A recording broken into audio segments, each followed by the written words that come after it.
You're listening to the Acadiana's Morning News Podcast, brought to you by LABI and always on KPEL965.com. Hi, I'm Smokey Bear, and I made an assistant to help you out, because only you can prevent wildfires. Hey, Assistant Smokey Bear. Call me Papa Bear, because I'm grilling up dinner.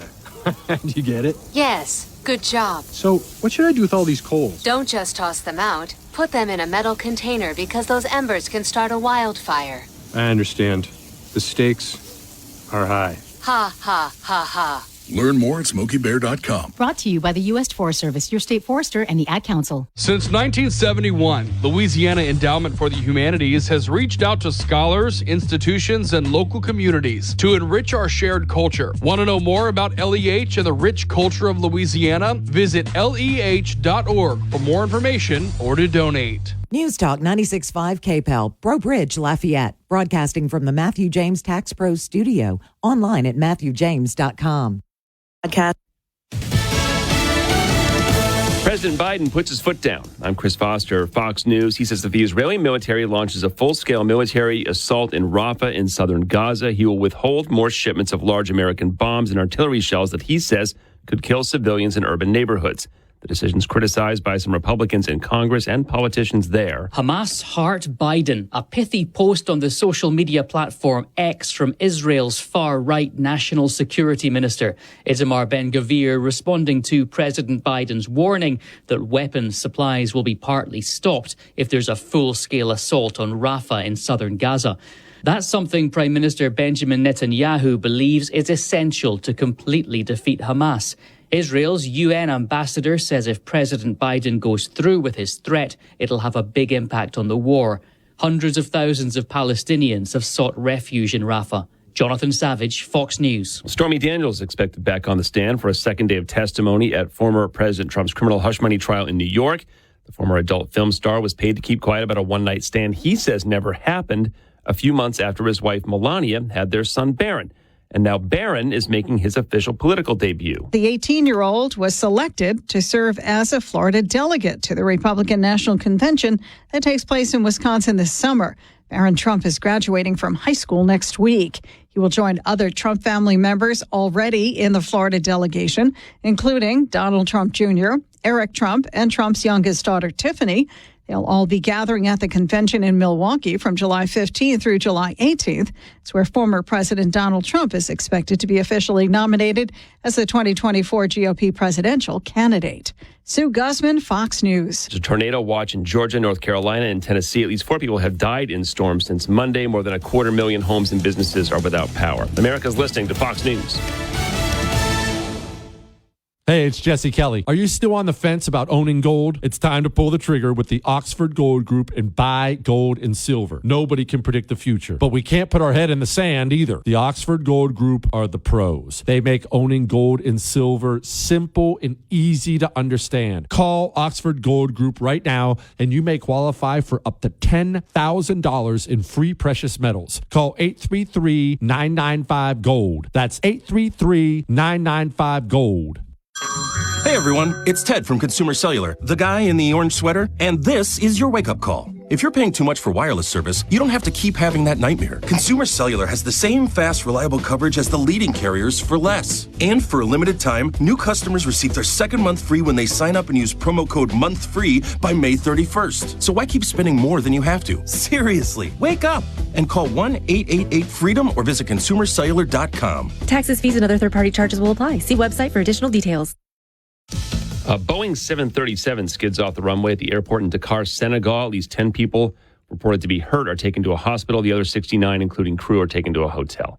2023, a record-breaking year for renewable energy sources. 30% of global electricity last year was generated from renewable energy, according to a report released by the London think tank Ember. As the number of solar and wind farms continues to grow, the group says solar made up the biggest share of new clean energy last year, with more than twice as much solar power added as coal power. Ember says China added more renewable energy than any other country last year, but it also says China was also responsible for 55% of coal generation globally, and 60% of China's electricity came from coal. Lisa Lacera, Fox News. A former MGM casino executive is sentenced in a bookmaking money laundering case. A U.S. district judge sentencing Scott Sabella to a year of probation and a fine of $9,500. The 61-year-old, who was president of the MGM Grand Casino in Las Vegas from August of 2017 to February of 2019, pleaded guilty to violating federal anti-money laundering rules, admitting to knowing that a visitor of the casino was running an illegal bookmaking business. The judge noting he took responsibility for his actions and cooperated with law enforcement. The sentencing comes a little over a week after the Nevada Gaming Control Board filed a complaint against Sabella with the state's Gaming Commission, which could lead to hefty fines and his state gambling license being revoked or suspended.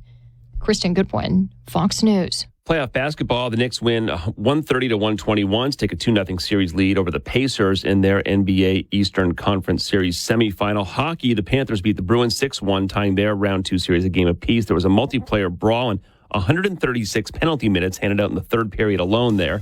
The Canucks beat the Oilers 5-4 in game 1 of their series. I'm Chris Foster, Fox News. Your 24/7 news source, on air, online, and with the KPEL News app. Now the headlines from the KPEL News Center. Good morning. I'm Tracy Wirtz with a look at news on this Thursday, May 9th. The state has filed a notice of appeal, and voting rights advocates have filed a stay in reference to the ruling of a 3-judge panel that essentially tossed out the congressional map approved by the governor and legislature in January. Attorney General Liz Murrill and Governor Jeff Landry want the most recent map to remain in effect for the fall elections, arguing that Secretary of State Nancy Landry needs the information no later than May 15th. The judges have ordered the state and the plaintiffs to submit proposals by May 17th in advance of a hearing on May 30th. If the legislature doesn't adopt a new map by June 3rd, the judges say they will draw one. The Lafayette Parish School Board Wednesday night voted to support a state lawsuit challenging new Title IX rules that the Biden administration says would, in part, prohibit discrimination as it relates to gender identity. The board, though, decided not to sign on as a plaintiff because they say it's too late to do so. 18 parishes in the state have joined as plaintiffs, including 3 in Acadiana. The Senate last night opted to push a vote on the Senate version of the Education Savings Account bill until next week, but not before amending the measure. Senator Katrina Jackson Andrews introduced the amendment that would require students using an ESA to take end-of-course tests to evaluate their progress in the interest of accountability. The House version of the bill, authored by Karen Crow Representative Julie Emerson, is lingering in the Senate Education Committee.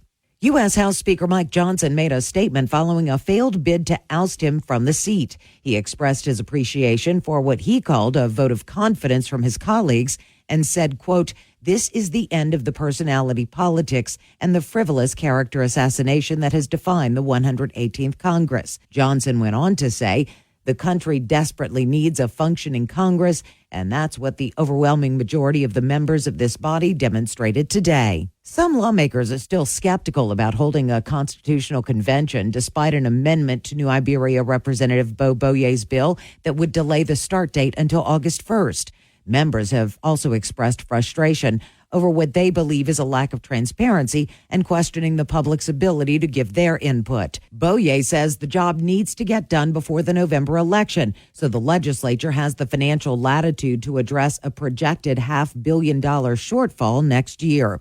He also reiterated that public comment and testimony would be welcome during committee meetings leading up to the convention. A judge has sentenced an 11-year-old Iberia Parish girl to 7 years in juvenile detention, with 3.5 of them suspended in connection with the murder of Cameron Bedsole last November. She was originally charged with murder. Those charges were dropped, and she pleaded guilty to obstruction of justice in April. The bicyclist who was hit when he tried to cross Evangeline Thruway in Lafayette has died. 64-year-old Paul Camp of St. Martinville succumbed to the injuries from the April 24th crash that closed a portion of the Thruway. The driver of the vehicle wasn't injured or cited. A Lafayette chef will compete for the title of King of Seafood. Sullivan Zant of Vestal Restaurant was selected to represent the Acadiana area at the 20th Annual Louisiana Seafood Cook-Off in Monroe on May 31st. The winner will represent the state at the Great American Seafood Cook-Off in New Orleans in August. LSU football head coach Brian Kelly says they are not interested in buying players after 2 top defensive players committed to other schools. Kelly made the comments to WAFB TV in Baton Rouge. Demonic Williams and Simeon Barrow ended up getting more lucrative NIL deals at other schools. Kelly says there are very generous NIL opportunities through their collective, but they are interested in developing players for the NFL, like they did with Jaden Daniels, Brian Thomas, and Malik Neighbors, who all went in the first round of the NFL draft this year. That's a look at your news. I'm Tracy Wirtz. This hour of Acadiana's Morning News has been brought to you by Janny King. The King of Clean has been a leader in the cleaning industry on the Gulf Coast for over 35 years. To find out more about their cleaning and disinfecting services, head to their website at jannyking.com. If you didn't get a good night's sleep because you were tossing and turning and you have the most uncomfortable mattress in the world, you are in luck because Home Furniture is having their Memorial Day mattress sale, and the time has never been more right to get a better night's sleep. Choose your perfect mattress. Home Furniture has 5,000 of them in stock and on sale. And when you go in, you can lay on each of them, feel them, see if you want soft, medium, firm. And right now, you can get a queen mattress as low as $199. Yes, $199 for a queen size mattress. Sealy Queen mattress, just $598. Or a Sealy Queen hybrid mattress, $898. The selection is fantastic, and the staff is knowledgeable. They can help you pick the best mattress for you. Go in today. Home Furniture locations across Louisiana and even into Southeast Texas. You'll get up to 60 months special financing with no money down, and they'll bring it to your house the very next day. That's right. Next day delivery is available. Get your perfect mattress today during the Memorial Day mattress sale at Home Furniture Plus Bedding. You can go to homefurn.com, or you can see store for details. Media Minute with Howard Kurtz. Robert F. Kennedy Jr., who's only 70, that's in air quotes, likes to show off his physique and his physical activity, but he has been hiding serious medical ailments from the public, that according to investigative reporting by the New York Times yesterday. For example, and this comes from a deposition, it's Kennedy's own words. He was told by a doctor more than a dozen years ago that he had had a worm in his brain that ate part of his brain and then died. Shouldn't the public be able to find out if a presidential candidate had that happen? Easy to make fun of, does not sound like fun. At the same time, he was also diagnosed over the decades with atrial fibrillation and was hospitalized 4 times for the irregular heartbeat and with mercury poisoning as well. At what point is there some responsibility to come clean with the public? With your Media Minute, Howie Kurtz, Fox News.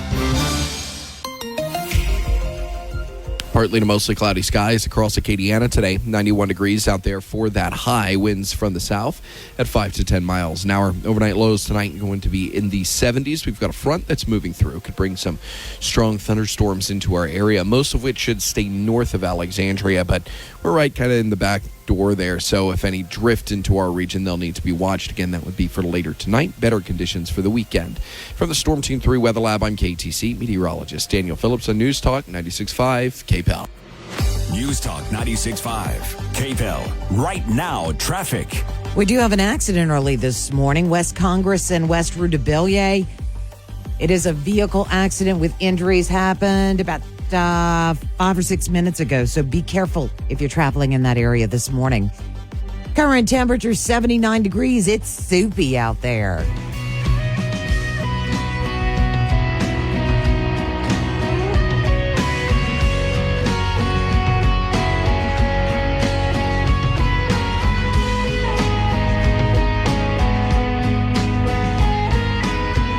Good morning and welcome to Acadiana's Morning News with Tracy Wirtz and Mark Pope. Good morning, Mark. Good morning.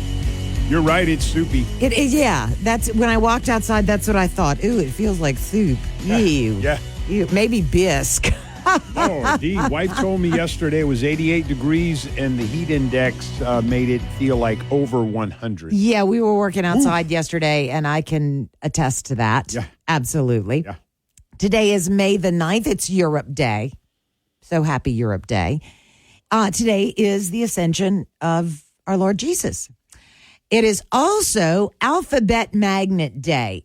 Did you have those when you were a kid, the magnets where you could put words? No, can't recall. Certainly did the multiplication cards. 8 times 7 is 56. Well, these are the magnets that stick on your refrigerator. Yeah. We had those as a kid. I had it for my kids, and we didn't really spell anything. It was just fun to unstick and stick the magnets back. Yeah. It's National Moscato Day. Ooh, I might have to celebrate accordingly. And it's National Sleepover Day. You might want to wait till the weekend to have a sleepover, but that sounds fun. Taking a look at what happened on this date in history. On this date in 1914, President Woodrow Wilson proclaimed Mother's Day. Oh. Yeah, which is Sunday, by the way. Yeah, You'll hear me remind you a few times throughout the morning and through tomorrow, so none of you forget. On this date in 1944, country singer Jimmy Davis became governor of Louisiana. Singing governor. You Are My Sunshine. Mm-hmm. On this date in 1960, the United States became the first country to legalize a birth control pill. On this date in 1973, for the second time, Johnny Bench hits 3 home runs in a game. On this date in 1974, House of Representatives Judiciary Committee begins formal hearings on President Richard Nixon's impeachment. And on this date in 1994, South Africa's newly elected parliament chose Nelson Mandela to be the country's first black president. Yep. And now that I've looked it up and understand it, you hear the term Mandela effect, in different things. And it's essentially a collective memory that is not true. Where everybody's like, oh, well, yeah, that happened, and it didn't, and that's called the Mandela effect. Interesting little piece of useless trivia for you this morning. Speaking of today in history, our here we go again. Acadiana's history professor, Dr. Bob Carricker from UL, will be joining us. We'll find out what tidbit of history he's got to share with us today. It's always something fascinating. He takes what may seem like a very ordinary event in history and really dives into it for some interesting information. So we'll see what he's got for us this morning. Also coming up later this morning, we will be joined by Lafayette Mayor President Monique Blanco-Boulay for Lafayette Live. And then our law enforcement segment happens at 8 o'clock this morning. Today, we are joined by St. Martin Parish Sheriff's representative. The PIO will be in, Jenny Higgins. And then at 8:30, Acadia Parish Sheriff KP Gibson. Got a lot to do. Stay here. Fox on Tech. Apple's Let Loose event debuted a number of upgrades to their iPad line, including a new iPad Air as well as a new iPad Pro. Now, that was the big gun of the event. They revealed 11 and 13-inch models costing $999 on the low end and $1,299 on the high end. Now, the iPad Pro, it offers a slew of new features, including a new display screen called the Ultra Retina XDR, and it's also the thinnest Apple product ever on the market. The most exciting aspect, though, is a new M4 chip. So that will reward users with a serious performance jump when it comes to speed and computing power. CEO Tim Cook shared this will revolutionize the iPad products. It truly is the biggest day for iPad since its introduction. From consumers to pros, iPad enables people to take their ideas, their work, and their creativity to new heights. With Fox on Tech, Kelly O'Grady, Fox News. Military Matters. Army Staff Sergeant Gordon Black was detained in Russia a week ago after traveling to Russia to see a girlfriend who some suggest may have entrapped him, making him Russia's latest pawn. Staff Sergeant Black is married, has a child in Texas, and met his Russian girlfriend 18 months ago near a U.S. Army base while deployed to South Korea. An infantryman who served in Iraq and Afghanistan, Staff Sergeant Black was supposed to be en route back to Fort Cavazos in Texas at the end of his deployment with the 8th Army. Black Black's mom, Melody Jones, spoke to Fox's Bill Hemmer from her home in Cheyenne, Wyoming. I said, please don't go. I don't think it's going to end well for you. His Russian girlfriend, Alexandra Vaschuk, has been releasing TikTok videos of Staff Sergeant Black praising President Trump and siding with Russia in Ukraine while criticizing NATO. Black's mother said the Russian girlfriend asked her through Facebook to set up an account and send her money prior to his arrest. For Military Matters at the Pentagon, Jennifer Griffin, Fox News. Incredibly sticky weather out there this morning. A thick atmosphere with temperatures that have been sitting in the 80s so far this morning. It's staying very warm throughout most of the day. I think we've got our first 90-degree day coming up later this afternoon. About 91 for the high with a heat index to the upper 90s, maybe even low 100s in some areas. Winds from the south today at about 5 to 10 miles an hour. Some strong possible severe thunderstorms possible tonight, but I think most of it staying north of us. From the Storm Team 3 Weather Lab, I'm KTC meteorologist Daniel Phillips on News Talk 96.5 KPEL. News Talk 96.5 KPEL. Right now, traffic. We do have an accident West Congress and Rue de Bellier this morning. Be careful in that area. It is a vehicle accident with injuries. Currently 79 degrees.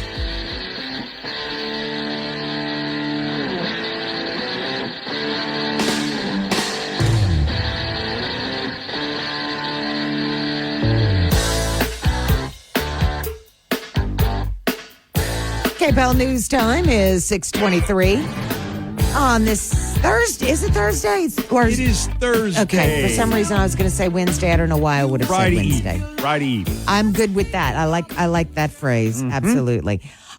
Yesterday afternoon, Marjorie Taylor Greene brought up her motion to vacate House Speaker Mike Johnson. Of course, Ryan Schmelz, who has been joining us almost daily as we have followed this, I don't know, I'm going to call it a saga. Feels like a soap opera sometimes. Circus.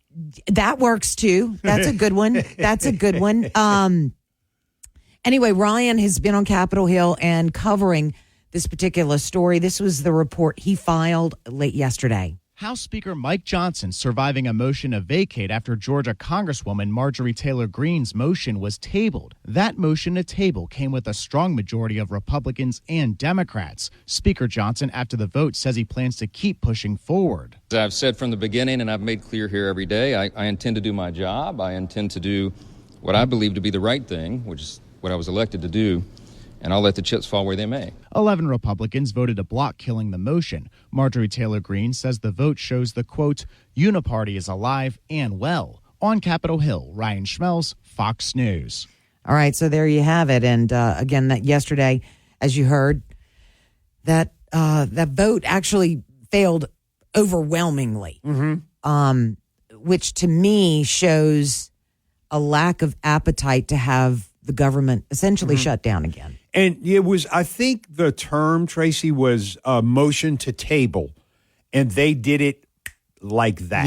Yeah. So it was pre-planned, and it happened very quickly. You know, you're right, and then the vote followed. But, you know, we've talked about all these confusing terms when you're trying to follow my gosh. Mostly state and federal government. Local government is a little bit more understandable, a little bit more digestible. Yeah, I agree. As it were. But yeah, and look, it's a non-issue for now. But I heard multiple experts, commentators say she can keep bringing this back up. Yeah. So I don't know. We don't need that drama over there in Washington. No, and Speaker Mike Johnson said during that press conference that you heard a part of there, he said that I believe in individual freedom, limited government, the rule of law, peace through strength, fiscal responsibility, free markets, and human dignities. Those are the guiding principles that inform our work and that we work for every day here to pursue, to ensure that all Americans have more liberty and opportunity and security. Now, he also went on to say, we have to fight for that every day because we're in a battle between two competing visions for what America is and what it's going to be. We have important work not only to keep the House majority, but to grow the majority because that will be necessary to help save this country.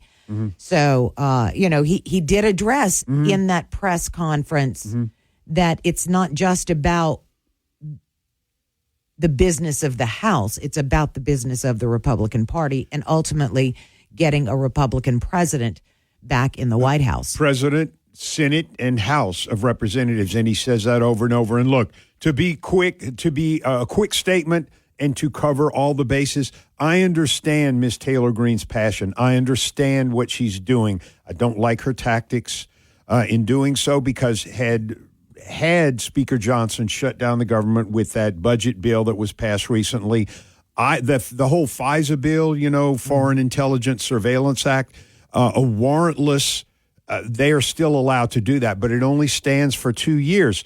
President Trump, going to be the nominee from the Republican Party, he said, yes, let's pass it because it only stands for 2 years. He's being optimistic. Donald Trump, saying we can straighten it out and make it better. Isn't it ironic? We need that because we do have terrorists in this country. Oh, yeah. And we do need to find out what they're doing and what their plans are. But as we've talked about numerous times, the public has a lack of trust for its federal government. Absolutely. And, there's the bottom line with that. So it's complicated stuff, and all I can end with is God bless America. Boy, no kidding. Your mouth to God's ears, because it is, and I hope that at least for the foreseeable future, she lays off. Yeah. I understand having passions. I understand having principles. I understand having beliefs. But how far do you push it until other people are affected? And I'm not talking about just the Democrats. I'm talking about the entire American public. Yep. I understand the passion behind it. And like you, I just don't think that, I think that she needs to be focusing on things that truly affect the American people. And I believe that she believes that's what she's doing. But Right. And one final comment about that Speaker Johnson made. Marjorie Taylor Greene wanted Speaker Johnson to, quote, shut down the government with the budget issue, with the FISA bill, with some other issues. And the Speaker said, we have an election to win. Yep. We need a majority in the Senate, in the House. We need President Trump back in office. And if we shut it down, it's going to work against us. Guess who controls that shutdown? The chief executive, i.e. President Joe Biden. He can make it as painful as it wants to be. That's going to get out in the media, and folks the reaction is going to be the Republican Party cannot govern, and that's not good optics coming into the election in November. No kidding, huh? We've got to present a united front. That's right. KPEL News Time 6:30.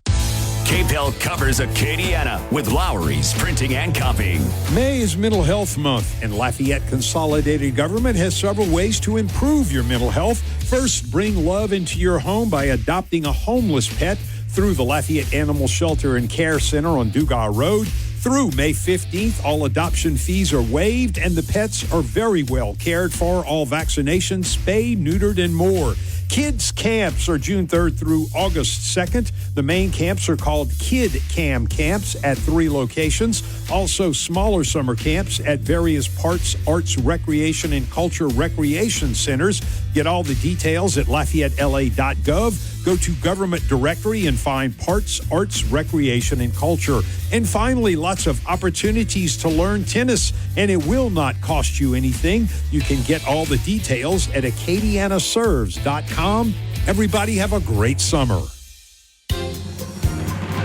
This is House Call for Health. New guidelines to help kids slash screen time, a framework designed to help parents motivate healthy behavior change for kids and teens and their devices. Studies show 53% of children now have a smartphone by age 11. The widespread device usage prompting the American Academy of Pediatrics to introduce the 5 C's to help parents manage their kids' media use. The first C stands for child. Who is your child, and how does this influence what media they're attracted to? Content. Learn about the content your child is consuming. Calm. All children need to learn strategies for how to manage strong emotions. What are alternatives to using media to calm their brains and bodies down? Crowding out. Swapping media time for other activities your family cares about, such as quality time, more sleep, or time outdoors. And communication. Talk about media usage early and often. For more health news, go to foxnewshealth.com. House Call for Health. I'm Lisa Brady, Fox News. This hour brought to you by Matthew James Tax Pros, online at matthewjames.com. Your 24/7 news source, on air, online, and with the Cape Hill News app. Now the headlines from the Cape Hill News Center. Good morning. I'm Tracy Wirtz with a look at news on this Thursday, May 9th. The state has filed a notice of appeal, and voting rights advocates have filed a stay in reference to the ruling of a 3-judge panel that essentially tossed out the congressional map approved by the governor and legislature in January. Attorney General Liz Murrill and Governor Jeff Landry want the most recent map to remain in effect for the fall elections, arguing that Secretary of State Nancy Landry needs the information no later than May 15th. The judges have ordered the state and the plaintiffs to submit proposals by May 17th in advance of a hearing on May 30th. If the legislature doesn't adopt a new map by June 3rd, the judges say they will draw one. The Lafayette Parish School Board Wednesday night voted to support a state lawsuit challenging new Title IX rules that the Biden administration says would, in part, prohibit discrimination as it relates to gender identity. The board, though, decided not to sign on as a plaintiff because they say it's too late to do so. 18 parishes in the state have joined as plaintiffs, including 3 in Acadiana. The Senate last night opted to push a vote on the Senate version of the Education Savings Account bill until next week, but not before amending the measure. Senator Katrina Jackson Andrews introduced the amendment that would require students using an ESA to take end-of-course tests to evaluate their progress in the interest of accountability. The House version of the bill, authored by Karen Crow Representative Julie Emerson, is lingering in the Senate Education Committee.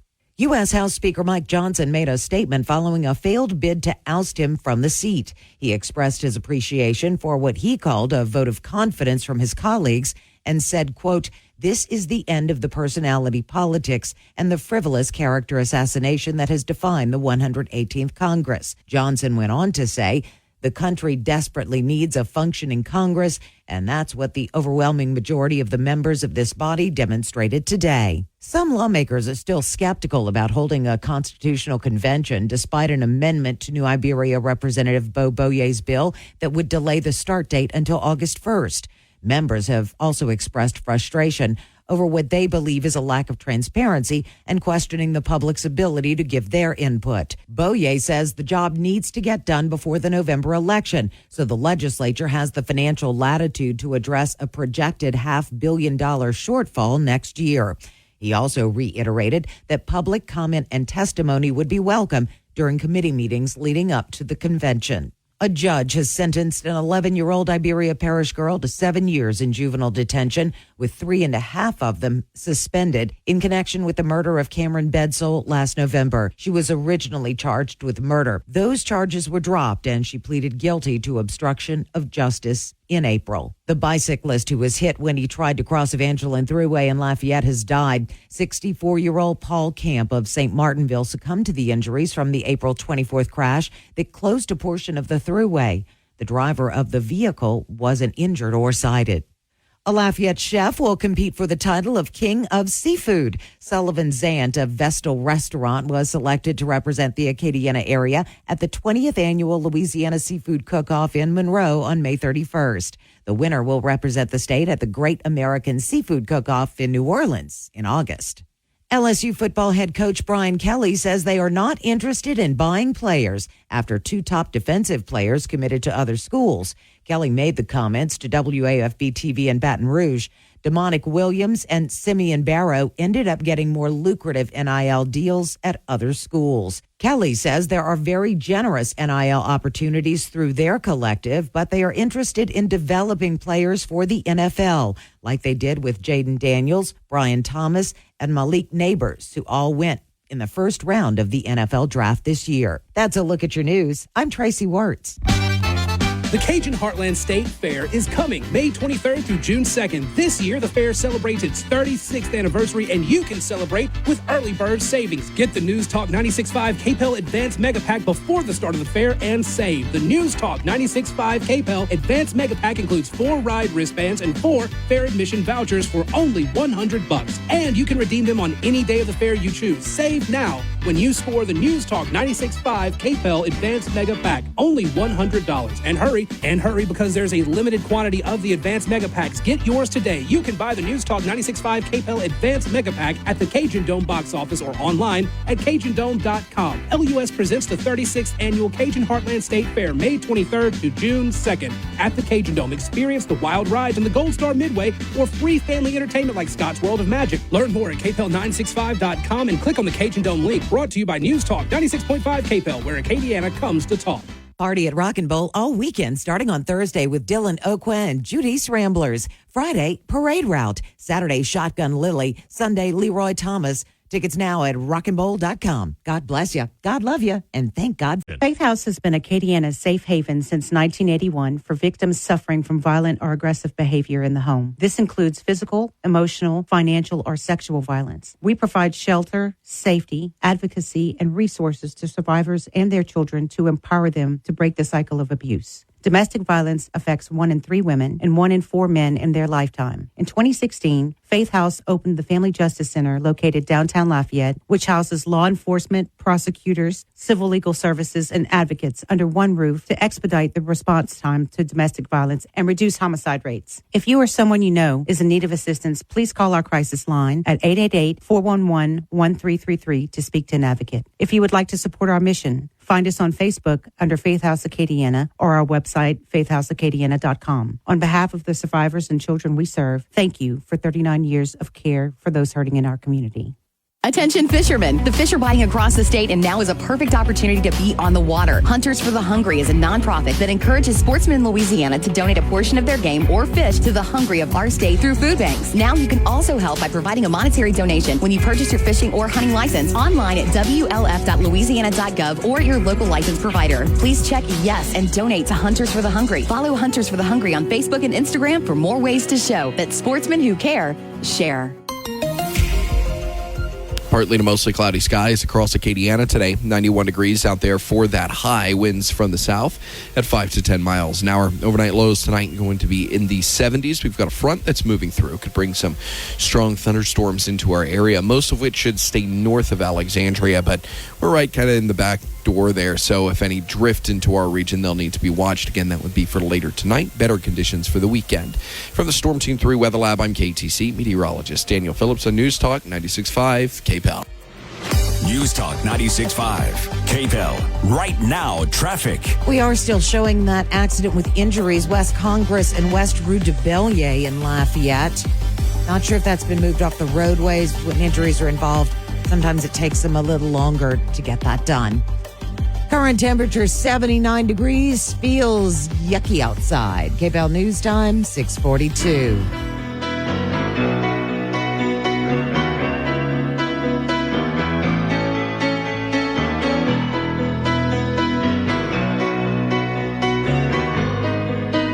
Good morning. Welcome back into Acadiana's Morning News. Tracy Wirtz, Mark Pope joining you. Thank you for joining us and a worm in the brain.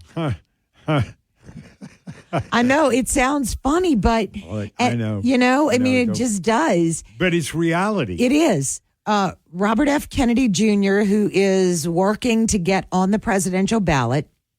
He's succeeded in 4 states and has petitioned 8 others to get on the ballot. Yesterday admitted that he has atrial fibrillation, also known as AFib, which is in very, very dumbed down terms, basically a irregular heartbeat of some sort that can cause other problems. But I know that it can be controlled with medication. Mm-hmm. So, that's kind of off the table. But yeah, and so I did some digging. I saw this yesterday. And it's a condition known, and hopefully I can say this correctly, neurocystic sarcosis. Sounds medically correct? Yeah. I don't know that don't know what it means. Right, unless there might be a doctor out there who's saying, no, you said that wrong, but the rest of the population is like, whatever. Yeah. It's a brain infection linked to larvae from pork tapeworms. Hospitalizes roughly 1,000 to 2,000 people every year in the United States, according to NBC. It causes seizures, headaches, blindness, blurred vision, dizziness, psychosis, or memory loss, and in some cases, it may be fatal. And according to this article, it typically follows a sequence of events. People eat raw or undercooked pork that carries this tapeworm. They then shed the tapeworms when they use the facilities and contaminate food or surfaces by not washing their hands. As a result, they or those around them who eat that food or touch the surfaces accidentally swallow these tapeworms. So then they get into your intestines and can travel up to your brain. So apparently he was having some sort of issues. This happened 10 years ago. And had all the scans, and they noticed this thing that looked like a cyst, and it's a pocket. They form these fluid-filled pockets or cysts resembling tiny clear balloons that are about 1 centimeter in diameter. And they start to die, and then there's a pocket that forms over that. Now, I heard that they had gone in and done surgery, and then another article said, no, it's going to stay there. So I'm not sure if they got it out or not. Yeah. And I guess the question, the pressing question, Tracy, is, look, Robert F. Kennedy Jr., certainly a smart man, but he's got this, it's almost like a speech impediment. Yeah, where it's very choppy. So I'm wondering if that neurological situation that he's dealing with is what affects his speech, such as it does. And I'm not sure. It may be further down in this article, but what he's got, because I researched that too, it's called spasmodic dysphonia, and it results in shaky, tight, or strained sounding voice, which it does. It sounds like he's always struggling to speak. Yeah. It does not affect other functions of the vocal cord, such as laughing, crying, or shouting. It can be controlled with Botox injections into the vocal cords. Really? Yeah, Wow. That's what it says. So, golly. Yeah, and one of there's several causes of this. It says studies have suggested a history of throat and sinus illnesses, mumps and rubella, intense occupational voice use, tremors, tics, compulsive behavior, all sorts of different causes for spasmodic dysphonia. But one of the causes, it says in several of these articles, is, it is a neurological condition. So we know that it's neurological. Could the worm have caused the dysphonia? I haven't been able to confirm or deny that. Yeah. Well, and, folks might say, why are you bringing this up? Well, look, it's out there. You do hear RFK speak. And it's in fact, we have a Fox News feature that's addressing everything that we're discussing right here. So is RFK a threat? Is he got a good solid chance to win the presidency? As a layperson, I say, no. Right. But he is going to be on some states' ballots. And, look. Who's he going to, the question is, who is he going to take the votes from? Correct. And we have a pretty diverse audience. I would say it's mostly conservative. And some folks, because of RFK's views on the COVID situation, they say, he does. In fact, I found an article. I don't know if it's this one. And it starts with, it's not, because I moved on to Cornel West, but it says he's got views that are typically and traditionally conservative, right, progressive, and libertarian. So throw all three of those in together, but he's got some really radical views that we hear about the COVID, his views on that, because it's been such a big thing, but he's got some very, very hardline environmental and other views that I have heard from him. It will be interesting to watch. KPEL News Time, 6:48.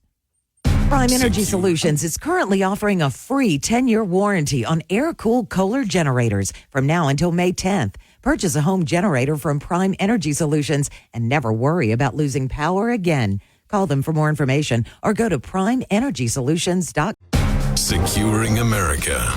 During a Senate Appropriations Subcommittee hearing Wednesday, senators from both sides of the aisle criticized the proposed $849.8 billion Department of Defense budget for 2025, saying it's not big enough.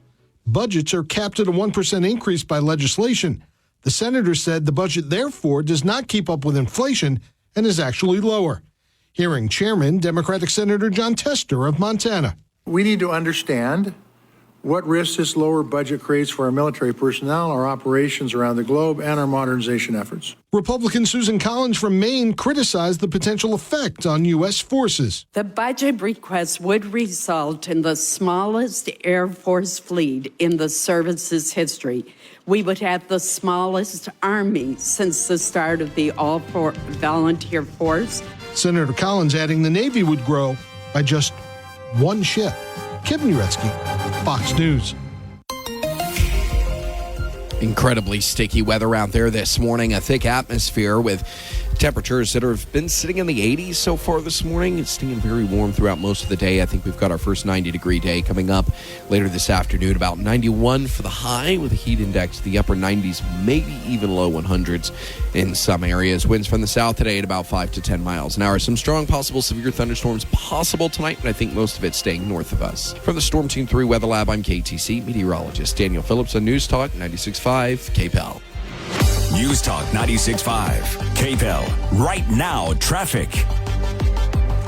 All right, we have an accident still showing up Congress at Rue de Bellier. I'm hoping that has been moved off the roadways, and I hope that everyone's okay.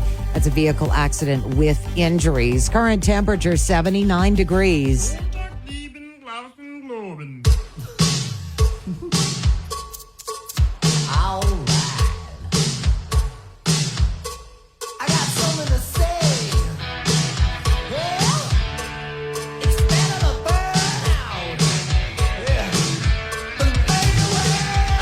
KPEL News Time is 6:53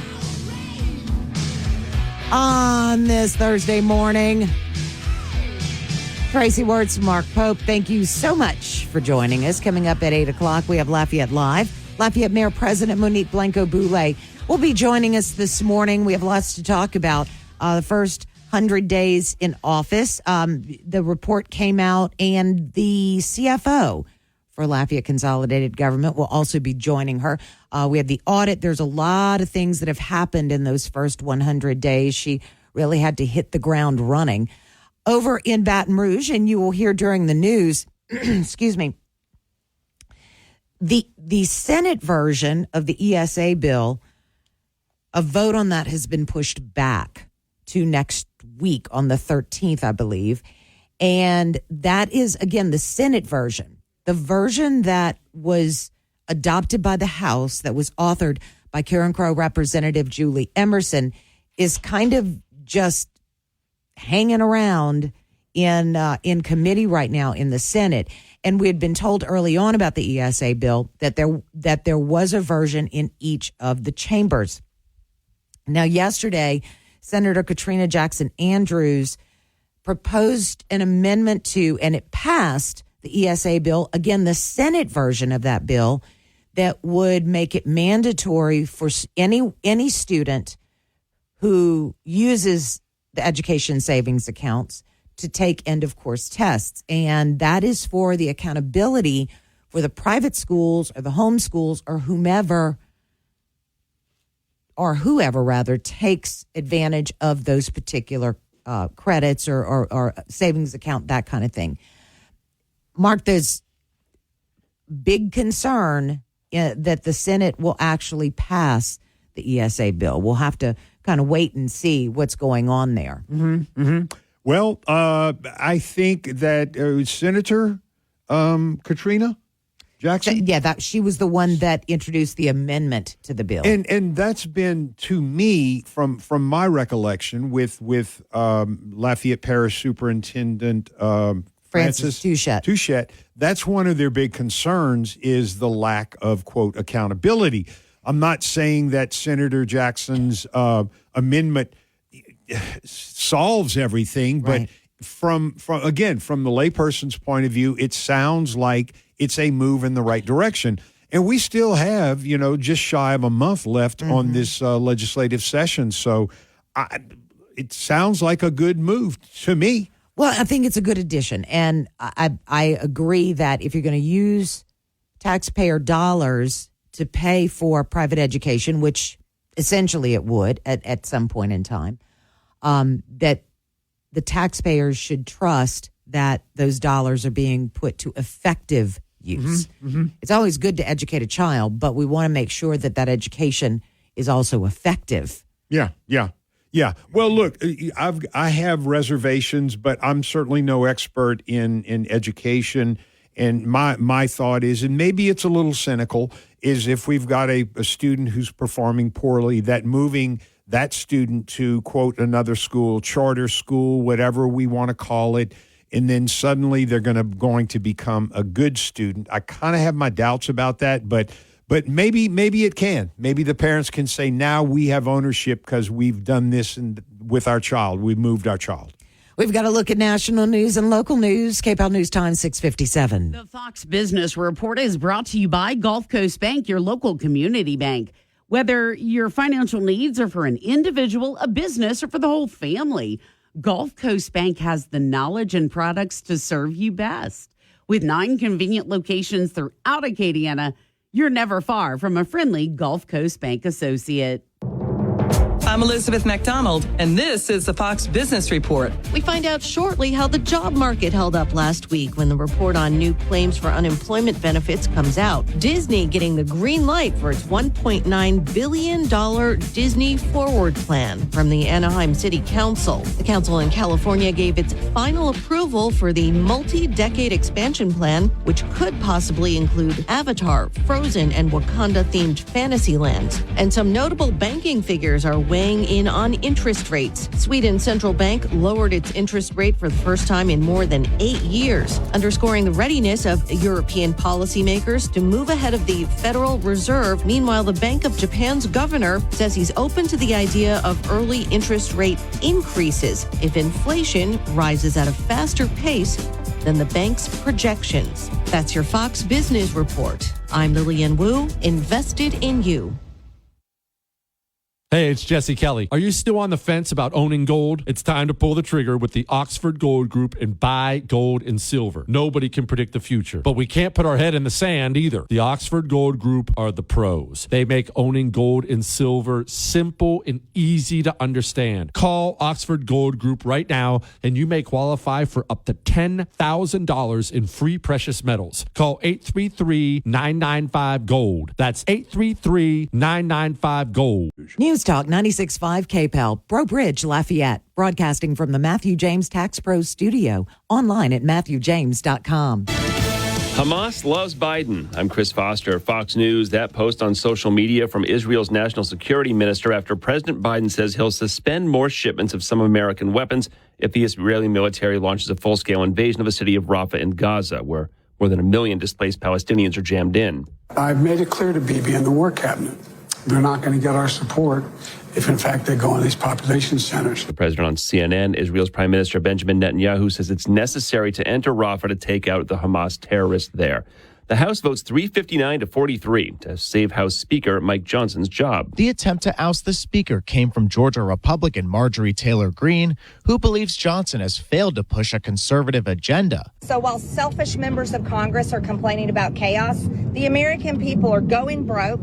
The American people are sick of their crime-infested cities. 43 voted against killing the motion, including 11 Republicans. Former President Trump released a statement saying he opposed ousting Johnson. That's Fox's Ryan Schmelz on Capitol Hill. Former President Trump's criminal hush money trials back in session this morning after a day off. Adult film star Stormy Daniels is set to be back in a Manhattan courtroom to undergo more cross-examination after testifying for almost 5 hours on Tuesday.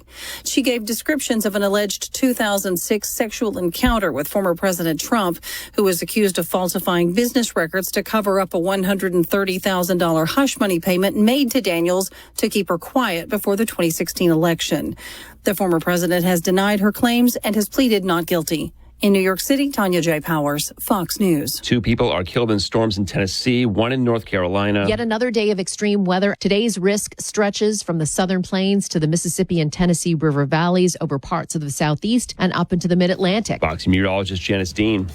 America's listening to Fox News. Hey, it's Jesse Kelly. Are you still on the fence about owning gold? It's time to pull the trigger with the Oxford Gold Group and buy gold and silver. Nobody can predict the future, but we can't put our head in the sand either. The Oxford Gold Group are the pros. They make owning gold and silver simple and easy to understand. Call Oxford Gold Group right now, and you may qualify for up to $10,000 in free precious metals. Call 833-995-GOLD. That's 833-995-GOLD. Hey everyone, it's Ted from Consumer Cellular, the guy in the orange sweater, and this is your wake-up call. If you're paying too much for wireless service, you don't have to keep having that nightmare. Consumer Cellular has the same fast, reliable coverage as the leading carriers for less. And for a limited time, new customers receive their second month free when they sign up and use promo code MONTHFREE by May 31st. So why keep spending more than you have to? Seriously, wake up and call 1-888-FREEDOM or visit consumercellular.com. Taxes, fees, and other third-party charges will apply. See website for... Your 24/7 news source, on air, online, and with the KPEL News app. Now the headlines from the KPEL News Center. Good morning. I'm Tracy Wertz with a look at news. On this Thursday, May 9th, the state has filed a notice of appeal and voting rights advocates have filed a stay in reference to the ruling of a 3-judge panel that essentially tossed out the congressional map approved by the governor and legislature in January. Attorney General Liz Murrill and Governor Jeff Landry want the most recent map to remain in effect for the fall elections, arguing that Secretary of State Nancy Landry needs the information no later than May 15th. The judges have ordered the state and the plaintiffs to submit proposals by May 17th in advance of a hearing on May 30th. If the legislature doesn't adopt a new map by June 3rd, the judges say they will draw one. The Lafayette Parish School Board Wednesday night voted to support a state lawsuit challenging new Title IX rules that the Biden administration says would, in part, prohibit discrimination as it relates to gender identity. The board, though, decided not to sign on as a plaintiff because they say it's too late to do so. 18 parishes in the state have joined as plaintiffs, including 3 in Acadiana. The Senate last night opted to push a vote on the Senate version of the Education Savings Account bill until next week, but not before amending the measure. Senator Katrina Jackson Andrews introduced the amendment that would require students using an ESA to take end-of-course tests to evaluate their progress in the interest of accountability. The House version of the bill, authored by Karen Crow Representative Julie Emerson, is lingering in the Senate Education Committee. Some lawmakers are still skeptical about holding a constitutional convention despite an amendment to New Iberia Representative Bo Boyer's bill that would delay the start date until August 1st. Members have also expressed frustration over what they believe is a lack of transparency and questioning the public's ability to give their input. Boyer says the job needs to get done before the November election, so the legislature has the financial latitude to address a projected $500 million shortfall next year. He also reiterated that public comment and testimony would be welcome during committee meetings leading up to the convention. A judge has sentenced an 11-year-old Iberia Parish girl to 7 years in juvenile detention, with 3.5 of them suspended in connection with the murder of Cameron Bedsole last November. She was originally charged with murder. Those charges were dropped, and she pleaded guilty to obstruction of justice in April. The bicyclist who was hit when he tried to cross Evangeline Thruway in Lafayette has died. 64-year-old Paul Camp of St. Martinville succumbed to the injuries from the April 24th crash that closed a portion of the Thruway. The driver of the vehicle wasn't injured or cited. That's a look at your news. I'm Tracy Wertz. Your KPEL News Update brought to you by Home Furniture Plus Bedding, with over 40,000 furniture and mattress choices in stock. Take a look at homefern.com. Partly to mostly cloudy skies across Acadiana today. 91 degrees out there for that high. Winds from the south at 5 to 10 miles an hour. Overnight lows tonight going to be in the 70s. We've got a front that's moving through. Could bring some strong thunderstorms into our area, most of which should stay north of Alexandria, but we're right kind of in the back door there. So if any drift into our region, they'll need to be watched. Again, that would be for later tonight. Better conditions for the weekend. From the Storm Team 3 Weather Lab, I'm KTC meteorologist Daniel Phillips on News Talk 96.5 KPEL. News Talk 96.5 KPEL. Right now, traffic. We are still showing that accident with injuries west Congress and westward to Billier, so be careful in that area. Current temperature 80 degrees. KPEL News Time 7:08.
KPEL News Time is 7:11 on this Thursday morning. Bringing us in, Whitney Houston and the National Anthem.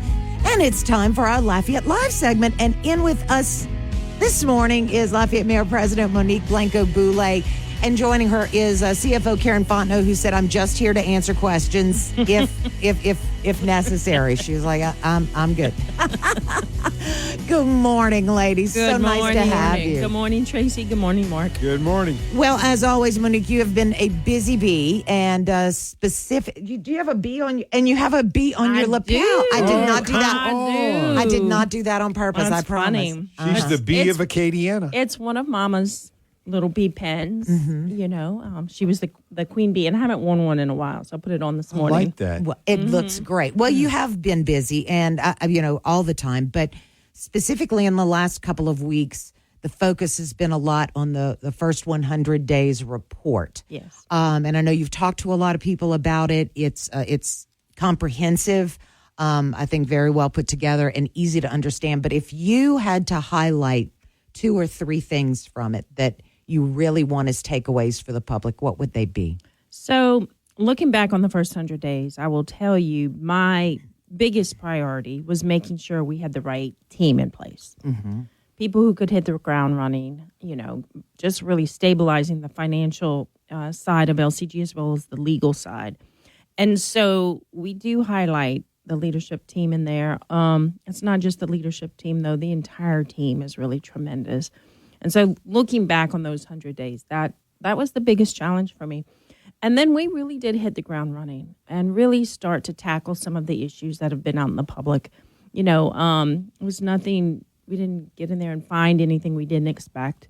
But it was really trying to understand what was in place, what we needed to do, and how we move forward. And I think we're in a good place. I mean, I think we're all, ready to turn that corner and jump into some new things. And and move this government forward. And I'm excited. I'm grateful for my team. After we released the report, they did a great job. Mm-hmm. It was a huge effort. The entire team, put a lot of effort into that. It was like we got to take a deep breath and say, okay, now let's go. Let's move forward. And that's what I think, most proud of and most excited about. You mean your report? You have a report on your 100 days, Mayor? Is Yes. that what you're saying? Mm-hmm. Okay.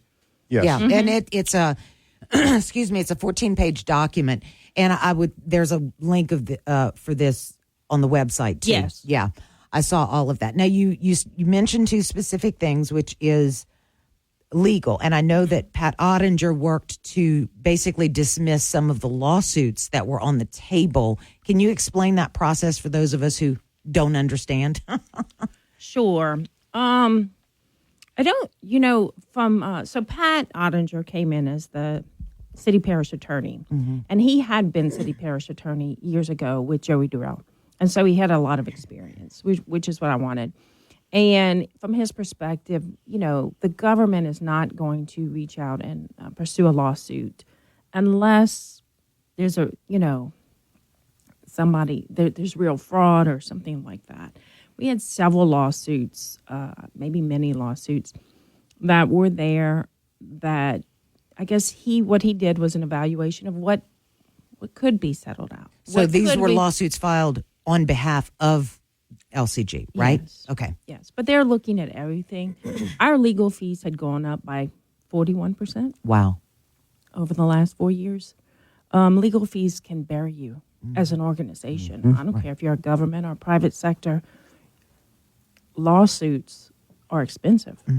And so Pat has been working on that. And, Pat has full autonomy. That's one thing he established when he came into office.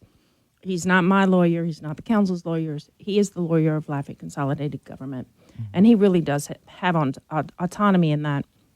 And he's doing a tremendous job. I will say that. Do you think that those suits will be taken care of? And a lot of them have. Oh, okay, good. I mean, we're trying to reestablish credibility with the Corps of Engineers, but we have a suit against the Corps of Engineers, that was lingering, that had already been decided, and it was on appeal, and then it really gets expensive, right? And I don't think we were ever going to win it. I mean, it didn't have good legs. And so to negotiate with the Corps of Engineers, let's remove the lawsuit we have against the Corps of Engineers. But for full transparency, as they say, and so our listeners can be fully informed, they may be saying, "Oh, what's the big deal? What 3, 4, 5 lawsuits?" The sheer number. How many lawsuits is Mr. Ottinger looking at canceling what he can? I think it's over 100, isn't it? Well, I don't think we'll cancel 100. It's not that we're canceling everything or settling everything. I don't want people to think that. It's that he's going in to see what makes sense. And we have somewhere, last number I heard, somewhere between 140 and 150. Ooh, yeah. It's a lot. And so, again, we're not settling everything. We're not, mitigating everything.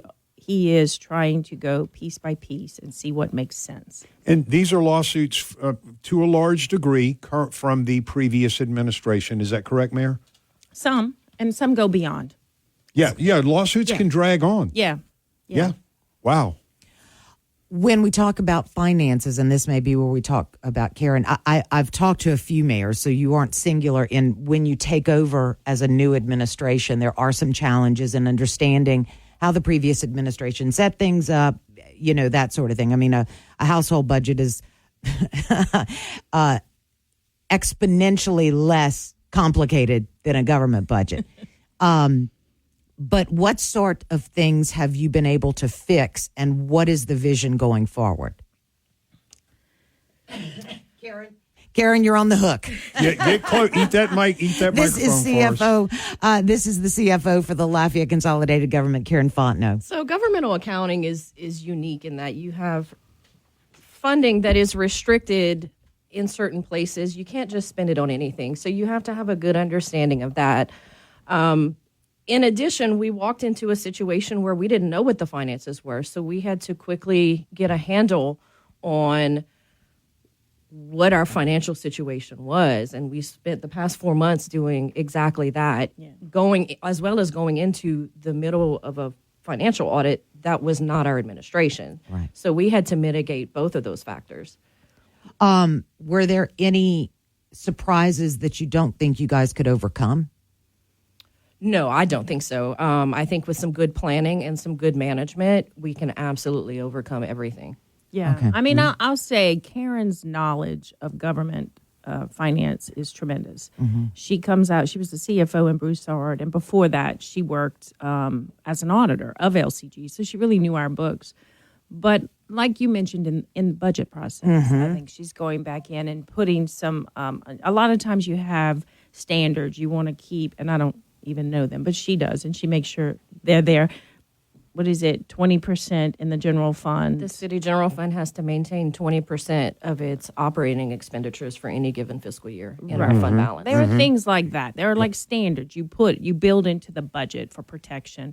And so she is reestablishing some of those standards in the budget. And that's why I think it's so critical to have professionals doing this job. I mean, that budget is huge. And I have not gone through the process yet. So I am, I'm still green from the budget, but I'm excited to do that, to go through it. And I don't know where we land because those corrections will adjust how we budget. The budget may be upside down this year. This year is a correction year from my perspective. And I want her to go in and put the healthiest standards in there so that our spending can follow those standards. And so what that means, how we land at the end of the budget process, I hope it's, good. But if we have to have a tough year of budgeting, it's fine. It'll get us back on track, and then, we'll go forward. Karen Fontenot is a CPA. Karen, I'm going to ask you a question. Is government accounting more complicated than the private industry or private business? It can be. The way you have to move your money is special. It accounts for things differently and in a slightly more complicated way than a private sector would. Absolutely. Okay. We're going to take a quick break and be back to talk more Lafayette Live with Mayor President Monique Blanco-Boulay and Chief Financial Officer Karen Fontenot. KPEL News Time is 7. Incredibly sticky weather out there this morning. A thick atmosphere with temperatures that have been sitting in the 80s so far this morning. It's staying very warm throughout most of the day. I think we've got our first 90-degree day coming up later this afternoon. About 91 for the high with a heat index to the upper 90s, maybe even low 100s in some areas. Winds from the south today at about 5 to 10 miles an hour. Some strong possible severe thunderstorms possible tonight, but I think most of it staying north of us. From the Storm Team 3 Weather Lab, I'm KTC meteorologist Daniel Phillips on News Talk 96.5 KPEL. News Talk 96.5 KPEL. Right now, traffic. Accident showing up West Pinhook and West Rue Ferdinand, and we are still showing that accident, Congress at Rue de Bellier, that may be moved off the road, but I'm telling you about it because it is an accident with injuries, and sometimes those take a little longer to clear up. Current temperature 80 degrees.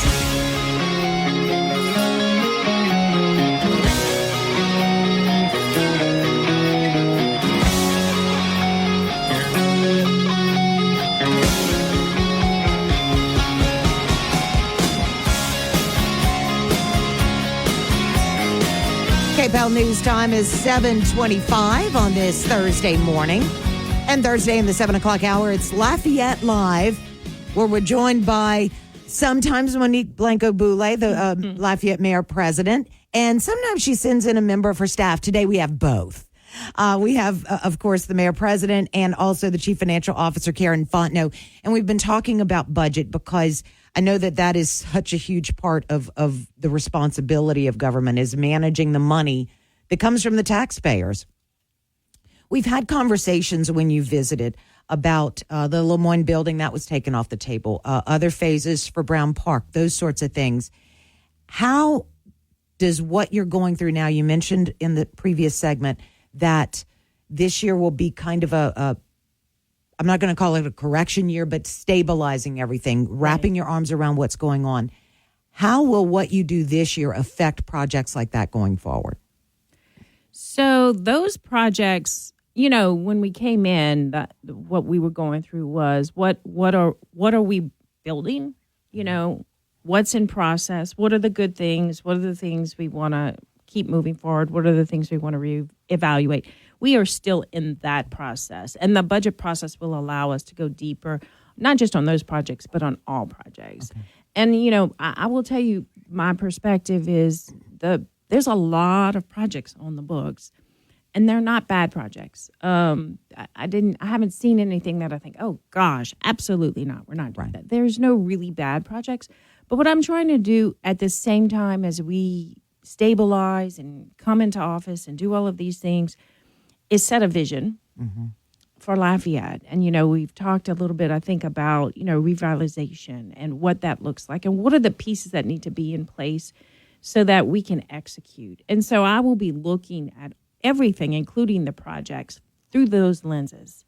Where is it? And our leadership team is going to go through a strategy session coming up in the next week or two, I think, where we really sit down together and define what are our goals. What are our goals for the next 4 years? Where do we want to land? And then what do we need to do to land in those places rather than just setting goals? And I think the way we spend our money should follow that, or else it won't work. No, right.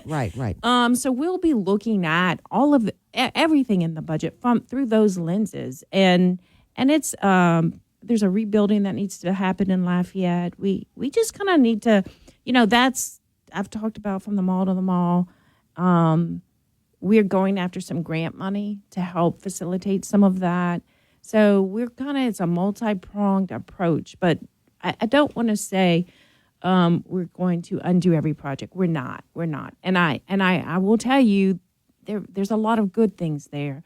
But I really want the money we spend to dictate the goals that we have. And we are really defining those out clearly in the next few weeks for ourselves, you know. You have been focused a lot on transparency. That was one of the things that you ran on, and you continue to talk about that. If folks have questions about these projects, will it go forward, that sort of thing? What's in the budget? What's not in the budget? If they have those questions, can they call and ask them specifically to find out what's going on, not just with the projects themselves, but with the funding? So the budget process is open to the public, and there is public input all along the way. So certainly, yes, as well as, you know, if we make any moves, I don't mind talking about them on the radio. Right. You know, I mean, some things in government are hard and some are not. But those kinds of things, hopefully we make sound decisions, you know, and we can discuss them. That's the goal. And remember, if you have a question, go ahead and just drop it to us in the chat.